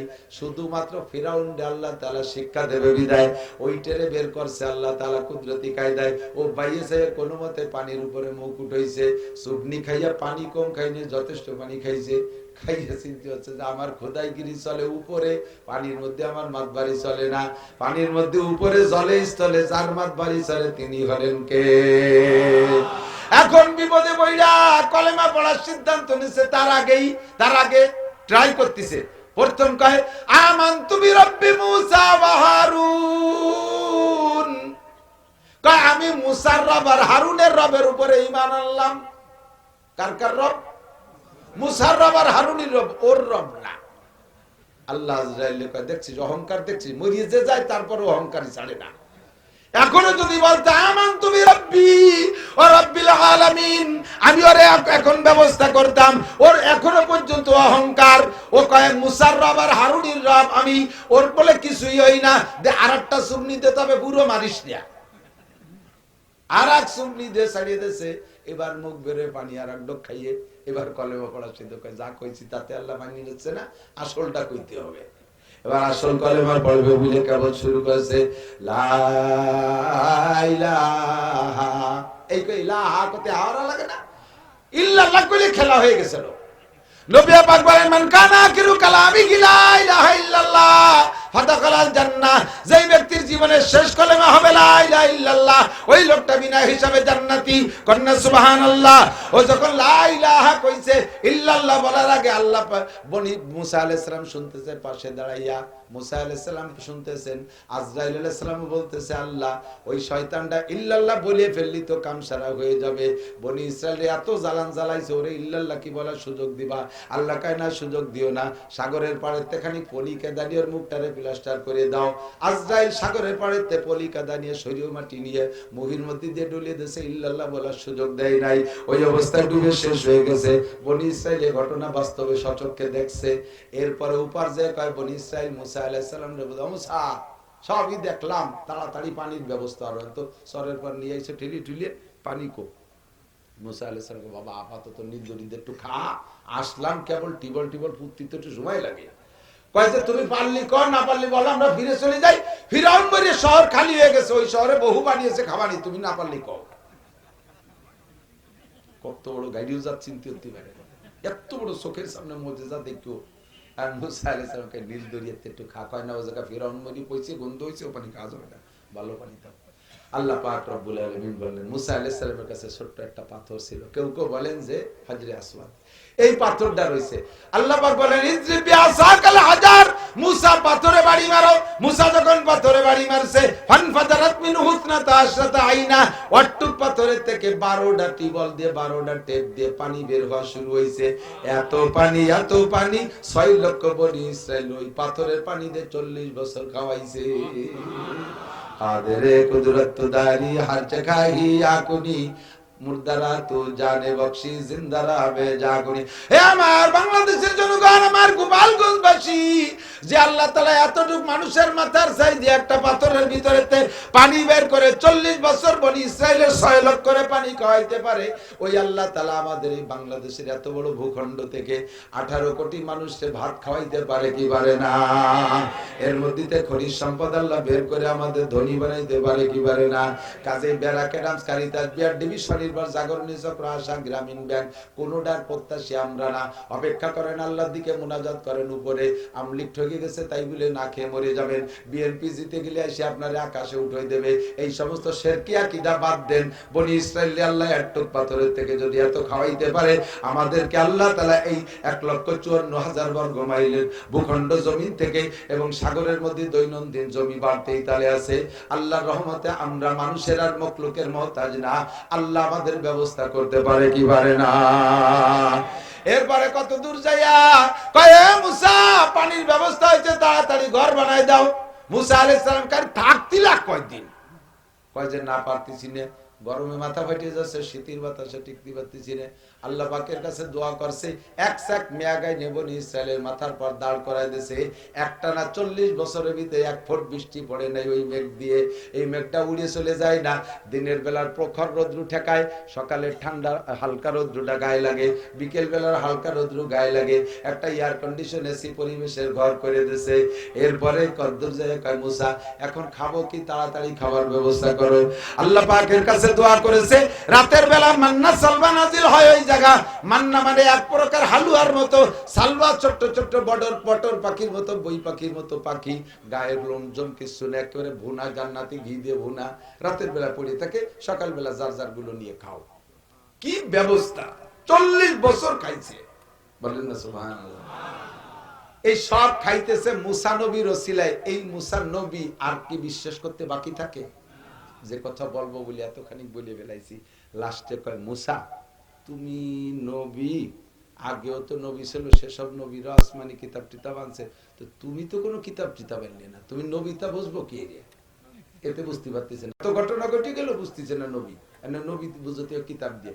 মুসা আলাইহিস সালাম কয় আল্লাহ এ কোন গাড়িও জাতির ভালে ভালাই বেলাই দিয়ে এত কিছুর পরে বলে আমার নবী বলে বুঝতে ঝামেলা, এ কিতাব চাই। আল্লাহ কয় মুসা রাগ করো না, মুসা তো রাগী মানুষ।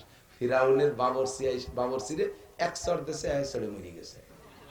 কেসা জালালি চড়, আজরাইল সামনে এসে বসে বলছে মুসা তোমার জান নিতে আসছি, মানুষের রূপ ধরে ফাজরা ওয়াল আইনি কি একে ঘুষিতে আজরাইল চোখের টাকা নাইরে ফেলে গেছে। এই মিজাজি মানুষটা এমন ভাবে বিরক্ত হলি সহ্যরা কঠিন না, কয় যে আল্লাহ আমি আর ভাবতেছি কি কোন জাতির কাছে আমার দেশ। আল্লাহকে সবর করে, এতদিন যা কইছে না কইছে, আজকে দাবি করছে আসল জিনিস। জগতের মালিক কে? আরে সবাই বলতে হবে কে? আল্লাহ। তাহলে আল্লাহর জমিনে আমার আল্লাহ তাআলা কিছুক্ষণের জন্য পাঠাইছে। যদি জমিন হয় আল্লাহর, আসমান হয় আল্লাহর, সূর্য আল্লাহর, অক্সিজেন আল্লাহর, ক্ষেত খামার আল্লাহর, সংবিধান চলবে কার? আসতে কর না কেন? আল্লাহর। রাষ্ট্রীয় হুকুমত কার চলবে? কুরআনী সংবিধান জগতে চলবে। কথা বলেন ঠিক কি ঠিক না? বনি ইসরাইলকে মুসা আলাইহিস সালামকে বলে আল্লাহ হে মুসা রাগ করো না, এ জমিন আমার, ভূমি আমার, রাষ্ট্র আমার, দেশ আমার, এর মধ্যে চলবে আমার সংবিধান। এতদিন চাইছে বনি ইসরাইল, যা পারছে তাই চাইছে, আজকে চাইছে আসল জিনিস, সংবিধান বই চাইছে। তুমি রাগ করো না, আসো মুসা কিতাব নিয়ে যাও। মুসা আলাইহিস সালামকে আল্লাহ এই যে গাড়িও জাতি এই জায়গা থুয়ে যদি কিতাব আনতে যাই তাহলে আইসিয়ার একটারও পাবো না রে, তুমি কিন্তু তাড়াতাড়ি কিতাব দিবা। আল্লাহ কয় আসার দরকার, আসো, উম্মত ঠেকানোর দায়িত্ব আমার, তবে তোমার ভাই হারুন আলাইহিস সালাম নবী, উনারে দায়িত্ব দিয়ে শুনি দেয়া শুনে দাও। কয়েকদিনের জন্য গেছে 30 দিনের একটা টাইম ওদের কাছে বলি আসো। 30 দিন পরে আল্লাহ কিতাব দেবে।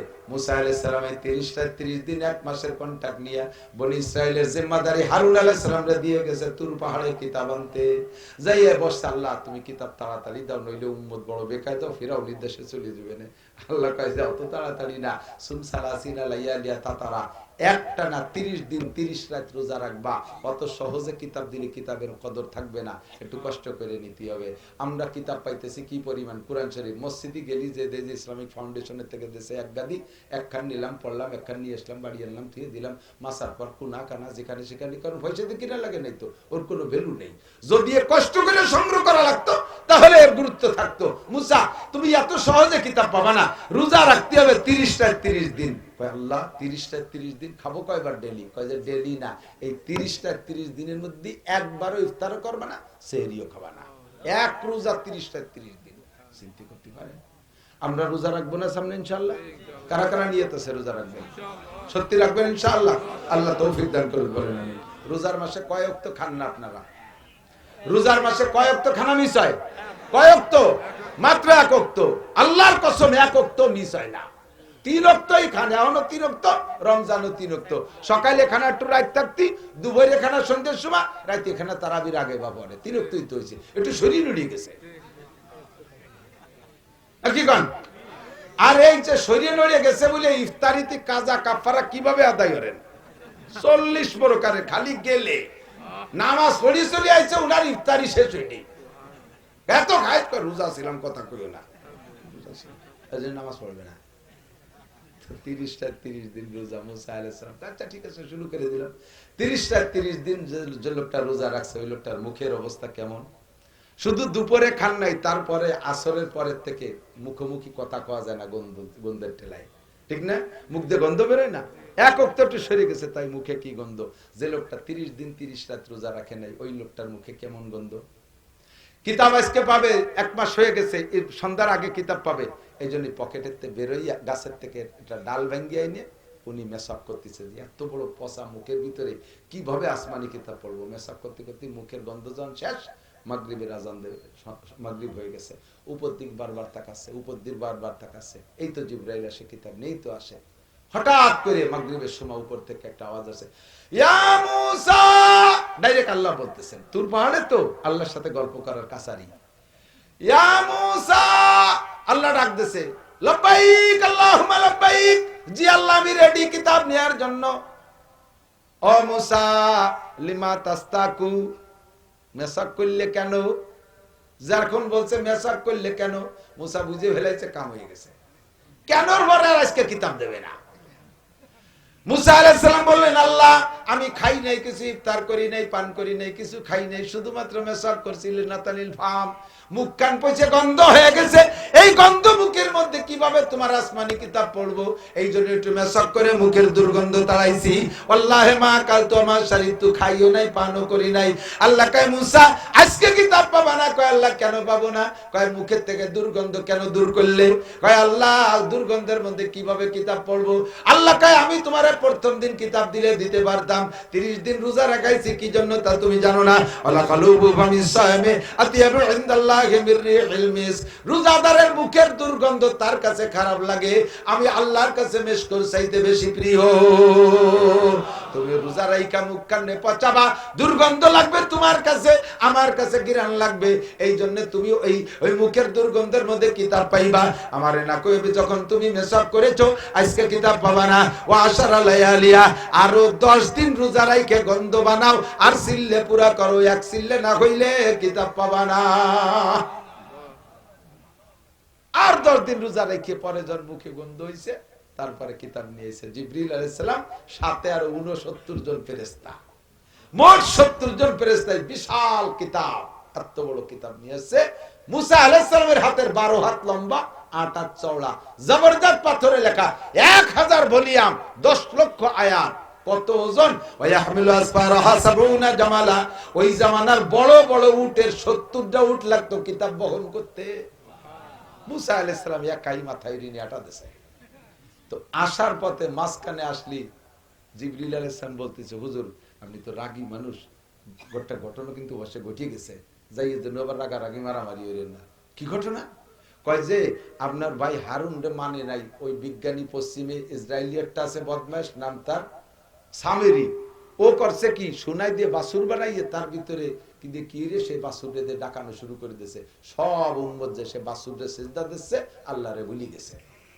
মুসা আলাইহিস সালাম রাগে ফটফট করতে হয়েছে। ওনার রাগ যে ভাই থাকতে কেন এই ঘটনা ঘটলো, যাইয়ে ভাইয়ের দাড়ি ধরিয়া আর কিতাব রেখে দিচ্ছে, একটু জোরে রাখছে, সে কিতাবের কোনাও ভেঙে গেছে খালি। পরে কিতাব জোড়াইছে, ভাইয়ের দাড়ি ধরিয়া এক থাপ্পড়। ভাই কয় যে ভাই লা তুসমিদ বিয়াল আদা, আমারে যদি মারিস শত্রুরা দেখে হাসবে, আমি আর তুই তো আপন ভাই, মারামারি করিস না। কি জন্য এই ঘটনা ঘটছে শুনবি না? ওই সামেরি করছে কি, এই কওমের সমস্ত সোনা দানা নিয়ে পোড়াইয়ে বাছুর একটা বানাইছে, আর জিব্রাইল যে জায়গায় দিয়ে আটা চলা করে, ওই জায়গায় জিব্রাইলের পা উঠলি শুকনো জায়গায় ঘাস গজায় যায়, ও সেই জায়গাতে মাটি একটু নিয়ে বাছুরের মুহির মধ্যে দিতেছে, তার ব্যবহারে ডাহা শুরু করছে। এবারও শয়তান বুঝাইছে যে মুসার আসার কথা ছিল 30তম দিন, সেই যে আল্লাহরে খুঁজে পাচ্ছে না, এই জন্য আসতেছে না, দেখ 40 দিন হয়ে যাচ্ছে, এখন আসে না। আল্লাহ এই যে চলে আইছে, এই বাছুরে বানাইছে আল্লাহ, এই শুরু হয়ে গেছে মূর্তি পূজা। আমার যত দাদারা আছো মূর্তি পূজা এখান থেকে একটা পেয়ে গেছো, এবার সেই বাছুর পূজা শুরু করে দিছে। তাই ঘটনাতে এই ঘটছে। ভাই আমি এগুলো বহু চেষ্টা করছি, আমারে মারিয়ে ফেলতে গেছে। পরে উনি দোয়া করছে, আল্লাহ আমারে আমার বাইরে মাফ করে দাও। বাস হয়ে গেল, থেমে গেছে। এখন বনি ইসরায়েল এসে, আচ্ছা ঠিক আছে মুসা, এতদিন থেকে এটা কি দেখি লিখে নিয়ে এসো, কও কথা সুরই আলাদা। এতদিন বসে বসে একা একা কি কি লিখে নিয়েছে। মুসা আলাইহিস সালাম কয় ফাও কথা কবি না, আমি লিখছি কিন্তু স্বয়ং আল্লাহ লিখে পাঠাইছে। হয়তো যাই হোক, কও পড়ো দেই তোমার কিতাবে কি লেখছে। তো কিতাব উম্মত যত বেকা, মসলাও তত কড়া। সহজে সহজে আমল করবেন, শরীয়ত কিন্তু বাড়ি সহজ। যখনই বেকা হবেন, শরীয়ত বেকা হয়ে আপনার সামনে এসে দাঁড়াবে। কথা কন? মুসা আলাইহিস সালাম তাওরাত পড়ে শুনেছে, ইয়া বনি ইসরাইল, বনি ইসরাইলের ডাক দিয়ে আয়াত আসছে, তোমাদের শরীয়তের মাসালা হলো, তোমাদের কাপড়ে যদি ময়লা লাগে, নাপাক লাগে, তাহলে ওই কাপড় ধুইলে পরিষ্কার হবে না, ওটুক কেটে ফেলতে হবে। এখন বনি ইসরাইল কয়, কথা হলো এই জায়গা কোনো কাপড় চুপড় নেই, কিনে কাপড় ভর্তি হতে, পরাশ্র জন্মের সাথে একটু একটা কাপড় নিয়ে জন্ম নেই, তা যদি এরকম ময়লা লাগলে কাটতে হতো, 3 কাটা দিয়ে রিসা দিলেন, বেড়াতে বেড়ে। এটা আল্লাহ লেহে নাই, আল্লাহ করে তুমি নিজেই লেখছো, আমাকে পর রাগ করিয়ে ও আয়াত বাদ দাও, পরের আয়াতে কি লেখছে তাই কও। ওটা মানলো না। পরের আয়াতে লেখছে কি, পরের আয়াতে গায়ে যদি ময়লা লাগে, আমরা তো পানিতে ধুলি সাফ হয়, তোমাদের গায়ে ময়লা লাগলে গায়ে সেটুক কেটে ফেলতে হবে। এটা কথা হলো? আল্লাহ রহমানুর রহিম, আল্লাহ এত বড় কঠিন মশলা করতে, তুমি নিজে আমাকে পর রাগ হইয়া এইগুলো লেখছো, ওটাও বাদ দেওয়া হবে না। তারপরে কি লেখছে কও? 3 নম্বর আয়াতে লেখছে, আমরা তো যত গুনাহ করি আস্তাগফিরুল্লাহ পড়লে সব গুনাহ মাফ, ঠিক না? বনি ইসরাইলের কবিরা গুনাহ করলে আত্মহত্যা করতে হবে, যার যার গলা সেই সেই কেটে মরতে হবে। কয় যে বাদ দাও, এর একটা মানতে রাজি না। এই 8টা আল্লাহ কইনি, তোমার সাথে যে কদিন আমরা একটু ঝামেলা হচ্ছি, এই জন্য জায়গায় বসে বসে 30 দিনই লেহে পড়ে নাই, পরে আবার 10 দিন বাড়াই কঠিনটা নিয়ে নিয়েছো, এগুলো আল্লাহ কইনি। এখন মুসা আলাইহিস সালাম পড়ছে মহাবিপদ, আল্লাহ এ কি আর বইয়া কি এ যাত্রা ঠিক করবো কি রে? আল্লাহ কইতে শোনো কি কয়। এবার ওরা বলতেছে, ও মুসা, এই কিতাব যে আল্লাহ পাক লিখেছেন, এইটা সরাসরি আল্লাহ আমাদেরকে ডেকে বলতে হবে, তুমি বললে মানতে রাজি না। মুসা আলাইহিস সালামকে আল্লাহ ওয়াজ বলে এখন তোমার করা লাগবে, আমি করলে শুনবে না। কয়জনে শুনবে? শোন মুসা, শোনো কয়জনে শুনবে? মুসা আর হারুন আলাইহিস সালাম 2 ভাই বাদে 12 কওমের থেকে 70 জন, ওনরাও তো 2 ভাই কোন এক কওমের, 12 কওমের থেকে 6 জন করে নেতৃস্থানীয় লিডারশিপ, 72 জন নিয়ে শতুর পাহাড়ে আমি আল্লাহ তাদের সামনে ওয়াজ করব। আর স্বয়ং আল্লাহ ওয়াজ করবে। 72 জনকে বসাই দিয়া ডেকে নিয়ে আসছেন মুসা আলাইহিস সালাম, 72 জনকে তুর পাহাড়ে বসায় দিয়েছে, আল্লাহ ওয়াজ করবে। সিস্টেমটা কি করেছে, লক্ষ লক্ষ ফেরেশতা দিয়ে এমন ভাবে ময়দানটাকে ছেয়ে দিয়েছে, সূর্যের আলো বন্ধ হয়ে গেছে ফেরেশতাদের কারণে। চতুর্দিকে ফেরেশতায় ঘিরে ফেলাইছে, ফেরেশতাদেরকে বলছে ঝিঝি পোকার মতো আওয়াজ করো, যাতে বাহিরের কোনো আওয়াজ না ঢোকে। ওরা তো জম্মের গাইরো, বাইরের কোনো আওয়াজের ভিতরে যদি আমি কথা বলি, বলবে যে আল্লাহর কথা কোন, যার বাইরের কথা কোনটা বুঝতে পারলাম না, এইগুলি আর এক ঝামেলা বাধাতে পারে। এই জন্য ঝিঝি পোকার মতো আওয়াজ করো, ওর মধ্যে আমি আল্লাহ আওয়াজ করব। লক্ষ লক্ষ ফেরেশতারা ঝিঝি পোকার মতো ডাকতেছে, এর মধ্যে আল্লাহ পাক ডাইকে দুইটা আওয়াজ করে দিয়েছে, হে বনি ইসরাইল মা তাকুমুর রাসূলু ফাখুযুহু ওয়া মা নাহাকুম আনহু ফান্তাহু। হে বনি ইসরাইল, এই কিতাব জালিকাল কিতাবুল লা রাইবা ফি, কিতাব আমারই কিতাব, আমি পাঠিয়েছি, সন্দেহ নাই। আর কিতাবের ভিতরে আমার মুসা তোমাদেরকে যেটা আমল করতে বলে ওইটা করো, যেটা ছাড়তে বলে সেইটা ছাড়ো, সব কিছু আমার কথা। মা ইয়ান্তিকু আনিল হাওয়া ইন হুয়া ইল্লা ওয়াহয়ুহা, আমার পক্ষ থেকে প্রেরিত কিতাব, সন্দেহের কোনো কারণ নাই। আল্লাহ দুই কথা বলে দিয়েছে, পুরো কিতাবের সত্যায়িত হয়ে গেছে, ফেরেশতা চলে গেছে, মজলিস ভেঙে গেছে। আল্লাহ পাক মুসা আলাইহিস সালাম এবার বনি ইসরাইল ওই 70 জনকে জিজ্ঞেস করতে, শুনছিস তো আল্লাহর রাস, শুনছিস, শুনলি তো আল্লাহ যা কইছে, বুঝছিস, চলেন যাই। কয় যে শুনলাম তো, আল্লাহ কলো না কেডা কলো বুঝতে পারলাম না, বক্তার মুখ না দেখতে পারলি কথা বিশ্বাস করা যায়? কে সাজাতির জাতি, বাঙালি ফেল। কি কয় কোরআন শরীফের আয়াত, কারিনাল্লাহ জাহরাতান, সরাসরি আল্লাহরে সামনে বসে দেখাইয়া, আল্লাহ আমাদের সামনে বসে থাকবে, আল্লাহরে দেখবো, আল্লাহ ওয়াজ করবে, তারপরে বিশ্বাস করব। মুসা আলাইহিস সালামকে আল্লাহ, আমি চলে গেলাম, ওই যে থাকলো কেডা, এই দিয়ে আমি আর কিভাবে কি করবো? আল্লাহ এই পর্যন্তই শেষ, তোমার দায়িত্ব খালাস, এখন আমি ওদেরকে দেখা দেব। যখন তারা দেখতে চাইছে, জিবরাইল আর আজরাইল দুইজনকে আল্লাহ মজলিসের দুই পাশে দাঁড় করে দিয়েছে, আকাশ সমান বডি ধারণ করে, এমন জোরে দুইজনে চিৎকার মারছে, মুসা আর হারুন বাদে বাকি 70 জন জায়গায় মরে গেছে, সব শেষ। এখন মুসা আলাইহিস সালাম বল পড়ছে বিপদে, কয় আল্লাহ তুমি যা করবা তা তো করছো, আমার কিন্তু আর বাড়ি যাওয়ার কায়দা নেই, আমি বাড়ি গেলি বাকিরা আমাকে দুই বাইরে বড় মেরে ফেলবে। কয় যে আল্লাহরে দেখাতে নিয়ে এইভাবে আমাদের নেতাকে নিয়ে রাস্তাঘাটে মারি তুই আইছি, ও আল্লাহ কয়জন রে বাঁচায় না দিলি, বাড়ি যাওয়ার কায়দা নাই। সুম্মা আহইয়াহুম, মুসার দোয়ায় আল্লাহ পাক ওই 70 জনকে আবার তাজা করে দিয়েছে, কন্যা সুবহানাল্লাহ। এবার 70 জন তাজা হওয়ার পরে মুসা আলাইহিস সালাম, এই আল্লাহ আছে বিশ্বাস হয়? কয় যে হুজুর জাগাতে চড়েন, ফিরে বললি বাঁচবো না। সব বিশ্বাসে আপনারা টেনশন নাই, এখন যাই ওয়াজ আমরা দুই ভাই, আমরা 70 জন করবো, আপনারা রিটায়ার্ড, আপনাদের আর চিন্তা নাই। মুসা আলাইহিস সালাম খুশি খুশাল এই 70 জন নিয়ে বাড়ি আইছে। আসার পরে বনি ইসরায়েলের বিশাল 6 লক্ষ বনি ইসরায়েলের একটা সমাবেশ করছে, আল্লাহর সাথে দেখা করে আসছে, যারা তাদের সম্মান কত বেশি, আল্লাহর সাথে কথা বলে আসছে, আল্লাহর কথা শুনে আসছে। এবার এই 70 জনকে উপলক্ষ করে, 72 জনকে উপলক্ষ করে সমস্ত বনি ইসরায়েল জমা হয়েছে। এখন মুসা আলাইহিস সালাম কথা বলার আগে ওনাদের মধ্যে লিডার একজন বল, হুজুর আর আপনার রস করা লাগবে না, যা করার আমরা করতেছি, আপনি নিরিবিলি ঘুমাবেন। তো বলো কি কিন্তু কি হয়েছে ঘটনা, কাও কারগুজারি শুনো। ওরা ডেকে, বনি ইসরাইল আর মোটে বাড়াবাড়ি করবি না, বাড়াবাড়ি করবি তো মরছিস, করছিস তো মরছিস, আমরা মরিয়ে বাঁচছি, তোরা মরলি আর বাঁচবি না। মুসা যা কইছে সব সত্যি, এই কিতাবের মধ্যে কোনো সন্দেহ নেই। একটু আল্লাহ পাক একটা সুযোগ দিয়েছে, ওই সুযোগটা যদি মুসা আগে তো কত, তাহলে আর আমরা এত ঝামেলার মধ্যে যেতাম না। মুসা আলাইহিস সালাম কান খাড়াছে, কি সুযোগ দিল তা আল্লাহ জানে। কি কয় আল্লাহ কি সুযোগ দিয়েছে? মুসা আলাইহিস সালামকে কি সুযোগ দিয়েছে? ওই নেতা বক্তা বলতেছে, আল্লাহ পাক বলেছেন কিতাব যা আছে সবই সত্য, তবে এর মধ্যে সুযোগ আছে, যেটা পারো আমল করো, যেটা না পারো দরকার। এই সুযোগটা যদি আগের থেকে কত, তালিকা আমরা ঝামেলার মধ্যে যাই। মুসা আলাইহিস সালাম কয়, এই শয়তানের দল, ও কোন চমা কালো, কয় যে বলছে এক ফাঁকে আপনি খেয়াল করেননি। মুসা আলাইহিস সালাম কয়, তোরা 70টা মরিও গেলি, আমরা দুই ভাই আবু লাখের তাজা, কোন ফাঁকে কলো তোরা শুনলে আমরা শুনি নেই। আল্লাহ এই কোন বিপদে পড়ছি, তুমি কাকে বলতে আমার নবতী বলতে?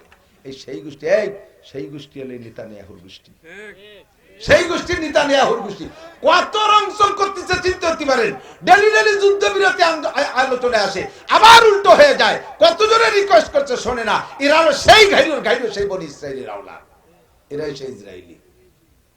আল্লাহু আকবার, বিয়াদবি সেই নবীর সাথে করতে করতে এসে মুসা আলাইহিস সালাম আল্লাহর কাছে সারেন্ডার করে সালাম ইয়ার পারলাম না। আল্লাহ কয় তোমার কোনো চিন্তা করার দরকার নেই, তুমি তার জায়গায় বসে দেখো পাহাড়ের টাচ রাইলের মাধ্যমে দৌড়িয়ে আইনে, জিবরাইলের মাধ্যমে দৌড়িয়ে আইনে ওকে মাথার উপরে বসায় দিছে। পাহাড়, এই পাহাড় এমন কায়দার পাহাড়, বসাডারও মাথায় ঠে, দাঁড়ানোডারও মাথায় ঠে, ছোটডারও মাথায় ঠে, লম্বাডারও মাথায় ঠে। এ সরে না, পড়িয়ে আবার পড়ে না, মাথার পরে গাদি মেরে রয়েছে, কুজো বাতাই দিয়ে রয়েছে। সে যেদিক সরতে যায় দল ধরে পাহাড়ও সেদিক যায়। আর কি হুশ আছে কর? এখন কয় মুসা পাহাড় সরাই দাও, আমরা ঠিক হয়ে গেছে, আর আর বাড়াবাড়ি করবো না, সব বুঝে গেছে। মুসা আলাইহিস সালাম কয় তাই দাও, আল্লাহ তো সরাই দাও, পাহাড় দেওয়া যাক কি দেখি। পাহাড় যখন সরাই দিছে, এখন যেই সে কর্মকারী আবার যা। মুসা আলাইহিস সালাম কয় কি ব্যাপার, কথা ছিল কি আর করলি কি? যত বড় পাহাড় মাথার পর থাকলে শিকেন্দ্র করে পারা যায়, আসলে কি সম্ভব? চিন্তা করেন তো কেমন যা। এরপরে আল্লাহ পাক গজব দিয়েছে, সকলের গলা সমান পানি, সকলের গলা সমান পানি চিনতে রয়েছে। এ পানি ছোটটারও গলা সমান, একই জায়গায় দাঁড়ায় রয়েছে। বাপ পাঁচার, বাপেরও গলা সমান, তিনাইতে হুলারও গলা সমান। এক টানা 40 দিন এই পানির মধ্যে রাখছে, যে কটা মরার দরকার মরে সব, লাস্টে পাক্কা ইমানদার যে কটা, সেই কটা আল্লাহ বাঁচায় রাখছিল। সেই বংশ মান্না সালওয়া খাইছে না জান্নাতের খাবার, এই জন্য ওদের ব্রেন বুদ্ধি বেশি। বানায় কি বানান, বিজ্ঞানীর গুরু, দুনিয়ার ক্রিমিনাল ওরা। আল্লাহ পাক রব্বুল আলামিনের কাছে আল্লাহ পাক রব্বুল আলামিন নবী আলাইহিস সালাতু ওয়াস সালামকে এই কিসসা সব কুরআন শরীফের মাধ্যমে শুনাইছে। নবী কয় আল্লাহ ये কি আজীব উম্মত নিয়ে মুসা আলাইহিস সালাম নবুয়তি করেছে। আল্লাহ কয় বন্ধু তোমার উম্মত তার চাইতে হাজার হাজার গুণ বদমাইশ হবে। চোখের সামনে হাজার হাজার বিপদ আপদ আযাব গজব দেখবে, সিডার সুনামি নার্গিস আইলা আমপান বুলবুল পানি দানা কানা যত আছে ঘূর্ণিঝড় টর্নেড, তারপরে জলোচ্ছ্বাস, অনাবৃষ্টি অতিবৃষ্টি, ভূমিকম্প, ভূধস, অগ্নিবৃষ্টি, পাথর বৃষ্টি, হাজার হাজার আযাব গজব দেখবে। বনি ইসরাইল তো মাত্র 9টা দেখছে, আর এরা দেখবে হাজার হাজার। তারপরও তাদের চেতনা ফেরবে না। আন্তর্জাতিক মহামারী করোনায় মারি সাফ করবে, তবুও মানুষের ভিতরে পরিবর্তন আসবে না। এরা তোমার উম্মত এমন হবে, কাজেই তাদের জন্য তোমার মতো নবী আর শ্রেষ্ঠ কিতাব আল কুরআন নাজিল করেছি। আল্লাহ পাক বলেন মুসা আলাইহিস সালামের কিতাবের গায়ে ওজন ছিল 70 উটের বোঝা, আর তোমাদের জন্য ছোট্ট কিতাব বরাদ্দ দিয়েছি। এই কিতাবটার গায়ে কত ওজন তুমি অনুমান করো। ইন্না আরাদনাল আমানাতা আলাস সামাওয়াতি ওয়াল আরদ, আসমান জমিনের উপরে আমি কুরআন রাখতে চাইছি। সকলে অস্বীকার করছে আল্লাহ পারবো না। আসমানে কয় আল্লাহ আমি বড় শক্তিশালী, কিন্তু কুরআন বহন করার ক্ষমতা নাই।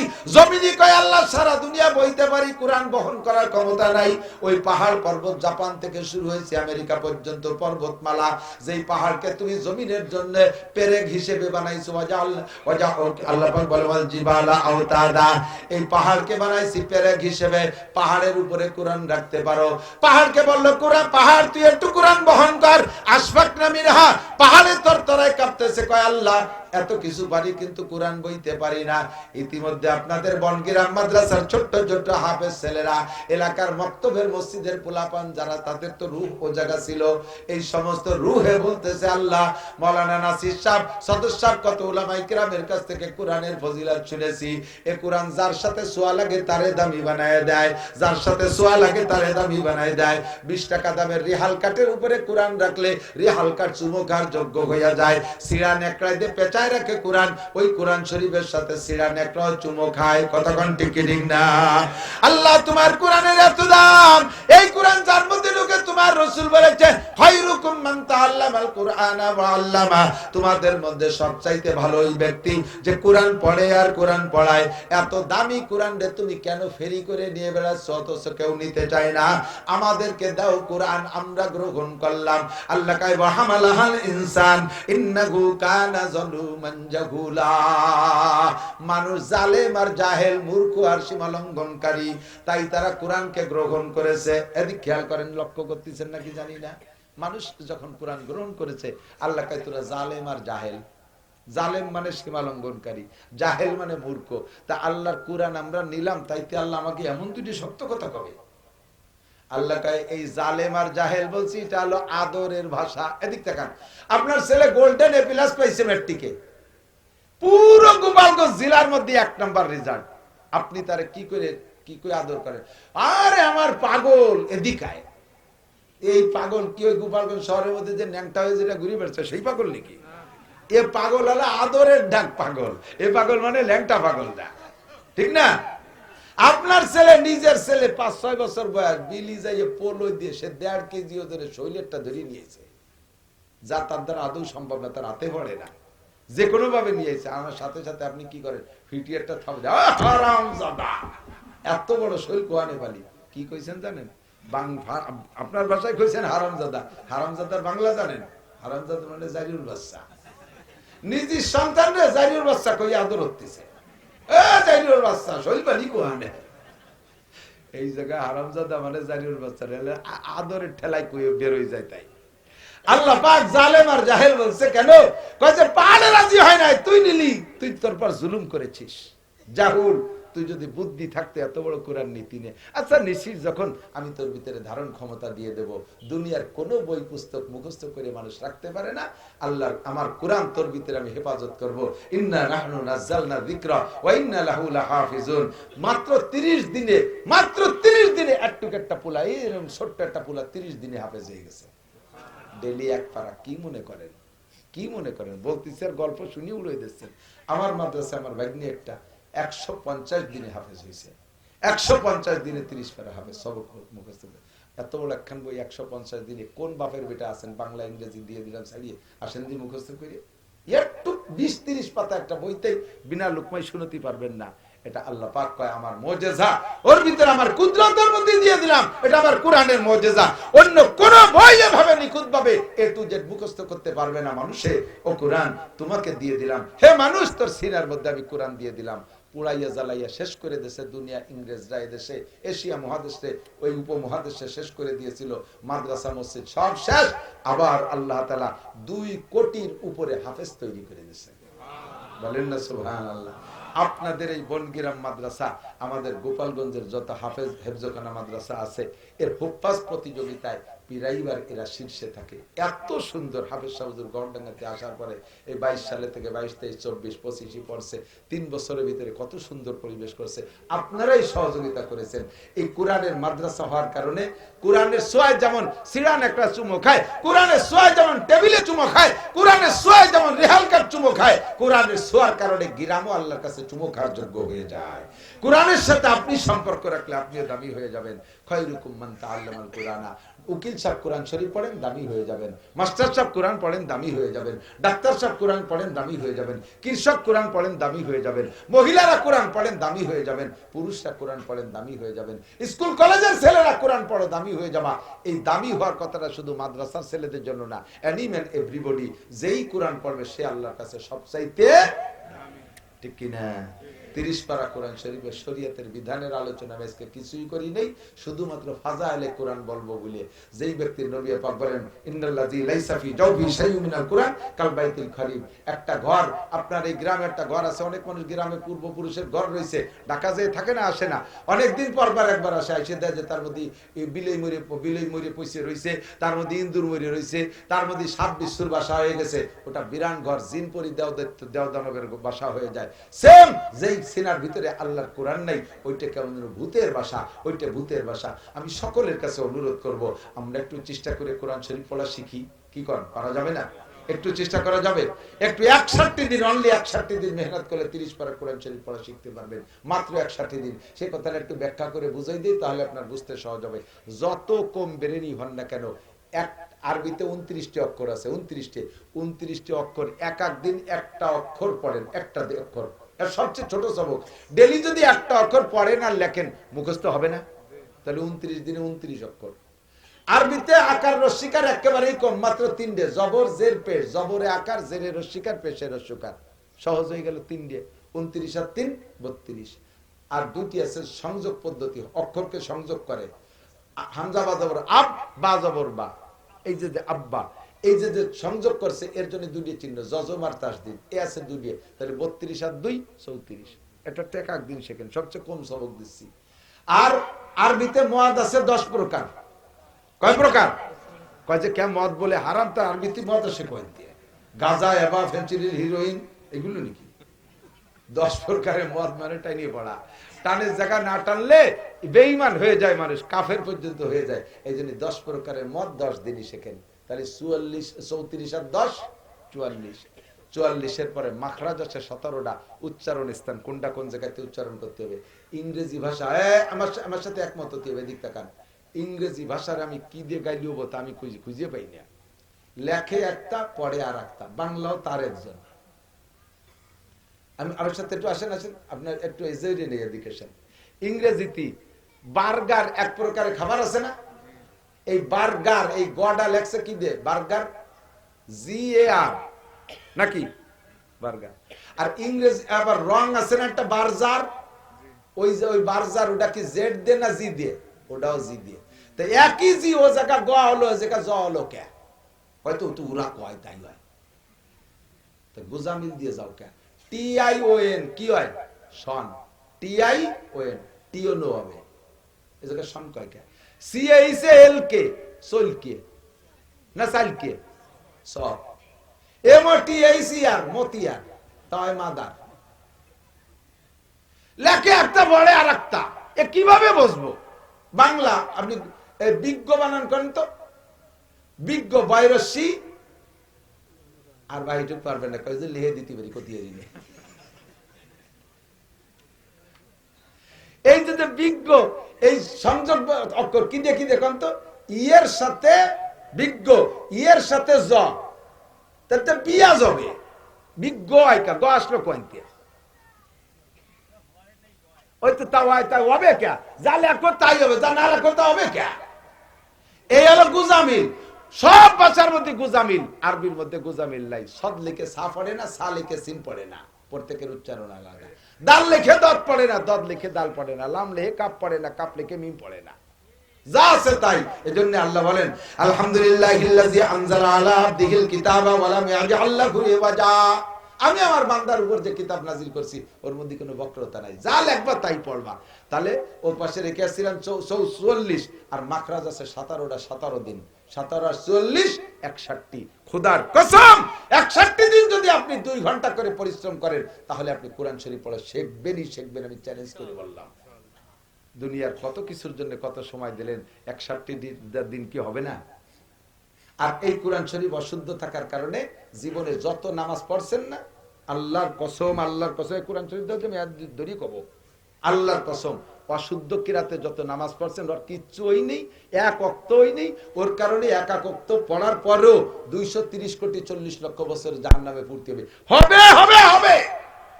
কোরআন শরীফ অশুদ্ধ, আলহামদুলিল্লাহ শুদ্ধ নাই, কুল সূরা শুদ্ধ নাই, ও নামাজ তুমি পারো। কয় যে হুজুর যাও ভরতো, আপনি যা করলেন ও বলবে না, না বলে না বলুক, আমার কি তাতে আল্লাহর কি? তুমি মার খাবা, সময় মতো ধরা পড়লে বুঝবা।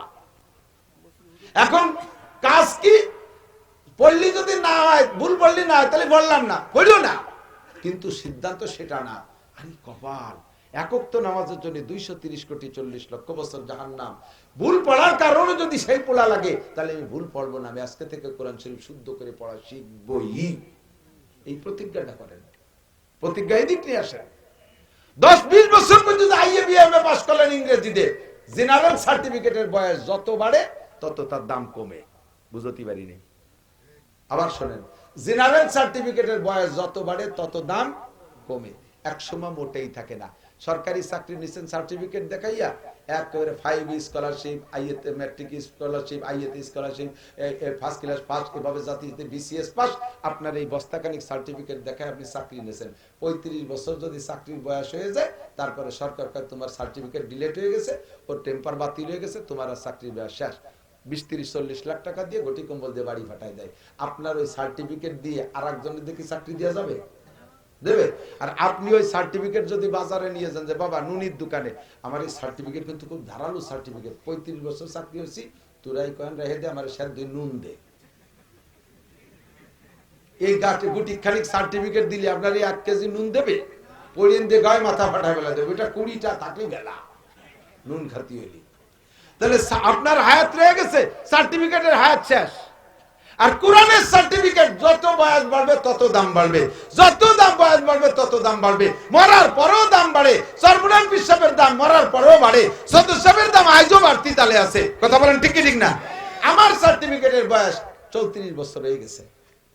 সরকারি নিয়ম অনুযায়ী আর বছর খানিক আমার চাকরি থাকতে পারে, কিন্তু যত বয়স বাড়তিছে তত আমার চাহিদা বাড়তিছে, তত টান বাড়তিছে। এবছর 50,000 দাওয়াত রাখতে পারিনি, কয়টা রাখবো? তো কোরআনের সার্টিফিকেট আপনি অর্জন করেন, আপনাকে জান্নাতুল ফেরদাউসে উঠাই দিয়েও কোরআন ব্যাকে আসবে না, আপনার সাথে লিফট হিসেবে কোরআন শরীফ থাকবে। আপনি জান্নাতের বিল্ডিং এর যে তলায় যাইতে চাবেন ওই নম্বর আয়াত পড়বেন আর আপনার সেখানে পৌঁছে দেবে। যেরকম সুবহানাল্লাহ। আমার জান আমার মাল সবকিছু দিয়ে আল্লাহর কোরআনের ঘরের সাথে মিলিয়ে রাখতে চাই। কে কে আছেন, রাজি আছেন? কি ব্যাপার, কয়জন বিরক্ত হয়ে যাচ্ছে? আমি কি বিপক্ষে কইছি নি কোন আগে? আমার বাপ ভালো না, এই ফুলের বেলায় ফানাই গুনাই নেশা কালেকশন শুরু হয়ে দিল, এই বইতে সেরিয়ে যাচ্ছে। একমাত্র কোরআনের পক্ষে যারা তারা থাকবেন, আর ইসরায়েলের নেতানিয়াহুর পক্ষে যারা তারা চলে যাবেন। যে কয়জন আটা দেবে বসবো যে নেতানিয়াহুর দলের লোক, কয়জন ইসরায়েলি আমাকে মধ্যে ছিল। নড়াচড়া আম্মাবাদ, এদিক পেশাবাজ দিয়ে এক আঙ্গুল চড়বেন, বসবো যে মাদ্রাসার হেফজখানায় 1000 টাকা দেবেন। টাকা 1000 দিয়ে পেশাব করে পেশাবখানে শুয়ে থাকবেন, আপনার ডাইবে উঠবো না। মিথ্যে কথাকে আঙ্গুল দেয়ারই ডায়াবেটিস হবে, দোয়াইরে দিলাম। আল্লাহ যেন সবাই সুস্থ রাখে, বলেন আমিন। বেঁচে আছি যতদিন অতদিন কামাই করে খাচ্ছি, মরার পরে যে আর কামাই করতে পারবো না। পারবো নাকি কেউ মরার পরে? কিন্তু আমার দুনিয়ার এই ইনকামটা খরচ শুরু হবে মরার পরের থেকে, ওদিকে সে জায়গাতে কামাই করতে পারবো না। এই জন্য হুজুর পরামর্শ দিছে যে তিনটে ইউনিট খুলে রেখে যাও, এই ইনকামের জন্য তিনটে ইউনিট খুলে রেখে যাও। একটা বিল্ডিং করবা, 3টে ইউনিট বানাবা, ওই 3 ইউনিট থেকে তোমার বেতন ভাড়া যাইতে থাকবে। 1 নম্বর ইউনিট হলো সদকা জারিয়া, 2 নম্বরে ইলমুন ইউনতাফাউ বিহি, সদস্য হুজুর এলেম শিখে রেখে গেছে গোটা বাংলাদেশ জুড়ে, হুজুরের ছাত্র। আর 3 নম্বর হলো নেক সন্তান। তো নেক সন্তান বানানোর চেষ্টা করব, ছেলে মেয়েদেরকে হাফেজ আলেম বানানোর। কিছু সদকা জারিয়া মাদ্রাসার হুজুররা ওই আরেকটা বিল্ডিং করতেছে না, একটা বিল্ডিং করতেছে, ওখানে বোর্ডিং ঘর 3 লক্ষ টাকা, 3 লক্ষ টাকার মতো হুজুরের ওখানে লাগবে। আমরা এই জায়গায় যত মানুষ আছি, 300 মানুষ থাকলে 1000 করে টাকা দিলে 3 লক্ষ টাকা হয়ে যায়। অথচ এর ভিতরে 50,000 1 লাখ টাকা দেওয়ার মানুষও থাকতে পারেন। আপনার টাকাটারে কোরআনের পাখিদের খেদমতের জন্য আছেন কোন আল্লাহর বান্দা, এই খেদমতের জন্য আপনি 10,000 20,000 টাকা দেবেন। একটু প্রাণ খুলে গভীর রাত্রে দোয়া করে দেব, আল্লাহ আপনাকে জান্নাতুল ফেরদাউস নসিব করবে, হালাল ভাবে লাখ লাখ কোটি কোটি টাকার মালিক বানায় দেবে, পুরো পরিবার হজ্জখানায় কাবা নসিব করবে। বংশ যারা কবরে চলে গেছে, জান্নাতুল ফেরদাউসের দরজা তাদের দরজা কবরে আল্লাহ খুলে দেবে। একজন মানুষ সর্বপ্রথম বলে উঠবেন, ইনশাআল্লাহ আমি কোরআনের খেদমতের জন্য 10,000 টাকা দেবো ইনশাআল্লাহ। আছেন কোন আল্লাহর বান্দা? রজুলের রশিদ কোন এক আল্লাহর বান্দা থাকলে বলে দিবেন, আমি প্রাণ ভরে দোয়া করবো, আমার দেশের সব মানুষ আমিন বলবে। এই কথা পরিষ্কার, এই কথা পরিষ্কার। ওই যে টাহা নেওয়ার জন্য রেডি হয়েছে, থাক সেনাবাহিনী, ও পাশতে জাতি হয় না, সামনে আসো, এদিকে দাঁড়াও, এদিকে আসো, এদিকে আসো, তোমরা এদিক যাবা, মানুষের দেখে টাকা রেডি রাখবে, আর আইডিও ভাবে আসবার টের পাবে না। এদিকে আসো, এদিকে আসো, সিস্টেম ছিল বেগালারা, এদিকে আসো। তো নগদে যার কাছে যা আছে 1000 2000 100 200 500 এদিক যাও, এই ঢুকে পড়ো, ওই কোনা পর্যন্ত যাও, এইভাবে ফাই ধরো, আর নিরেতি যাওয়া। দুগলো আদা কেটে বান্দা যা খাই দিল, সব কদিন আবার এক জায়গায় হয়ে যাচ্ছে, সমান সমান দাও, যা প্রত্যেকে হাত দেন, বিসমিল্লাহ 100 200 500 1000 নগদ টাকাটা হয়ে যাক ইনশাআল্লাহ। এভাবে দেবেন যে কমপক্ষে হুজুররা যেন ওখানে ছাদের একটা অংশ করতে পারে, অথবা কমপক্ষে মাহফিলের যে খরচটা, এই খরচটা আমরা মাঠের থেকে দিয়ে দেবো, হুজুরকে কালেকশনের টাকার উপরে প্রভাব না পড়ে, তাহলে ওই টাকাতে হুজুররা বিল্ডিং করতে পারবে। একটু হাত দেন, বিসমিল্লাহ করে হাত দেন, 100 200 500 মারবেন না, অভাবে পড়বেন না। দেখবেন যে ইনশাআল্লাহ 1 মাসের ভিতরে আজকে যেটা দিচ্ছেন এর একটা বরকত আপনি বুঝতে পারবেন। হয় নগদ টাকাই পাবেন, নইলে বিভিন্ন দিক দিয়ে অসুখ বিসুখ বালা মুসিবত থেকে আল্লাহ হেফাজত করবে, রোগ ব্যাধি থেকে আল্লাহ হেফাজত করবে। যে কাজে আপনার টাকা লাগার কথা ছিল 10,000, সেই টাকা সে কাজটা বিনা টাকায় হয়ে যেতে পারে। যে রোগের কারণে আপনার ঢাকা যাওয়ার কথা ছিল, সেই রোগটা আপনার গ্রাম্য ডাক্তারের হাতের 2টি ওষুধ খেয়ে সেরে যেতে পারে। এটাই বরকত, এই টাকার বরকতে ভাবে আসে। আর যদি কোন আল্লাহর বান্দা থাকেন, জি ইনশাআল্লাহ আমি 1000 2000 5000 টাকা দেব, এটা আজকে না পরে একদিন দেব, লেখায় দেই, তাহলে একটু লেখায় দিতে পারেন। আছেন কোন আল্লাহর বান্দা? 2-1 মানুষ। আর যদি মনে করেন যে না ইনশাআল্লাহ ইরি দান হলে ওই সময় 1-2 মণ দান দেবো ইনশাআল্লাহ, তাহলে বলতে পারেন, এটা মাদ্রাসার খেদমতে কাজে লাগবে। সবাই এ ব্যাপারে চেষ্টা করে থাকলে বলেন। আর ওদের হাতে ব্যাগের মধ্যে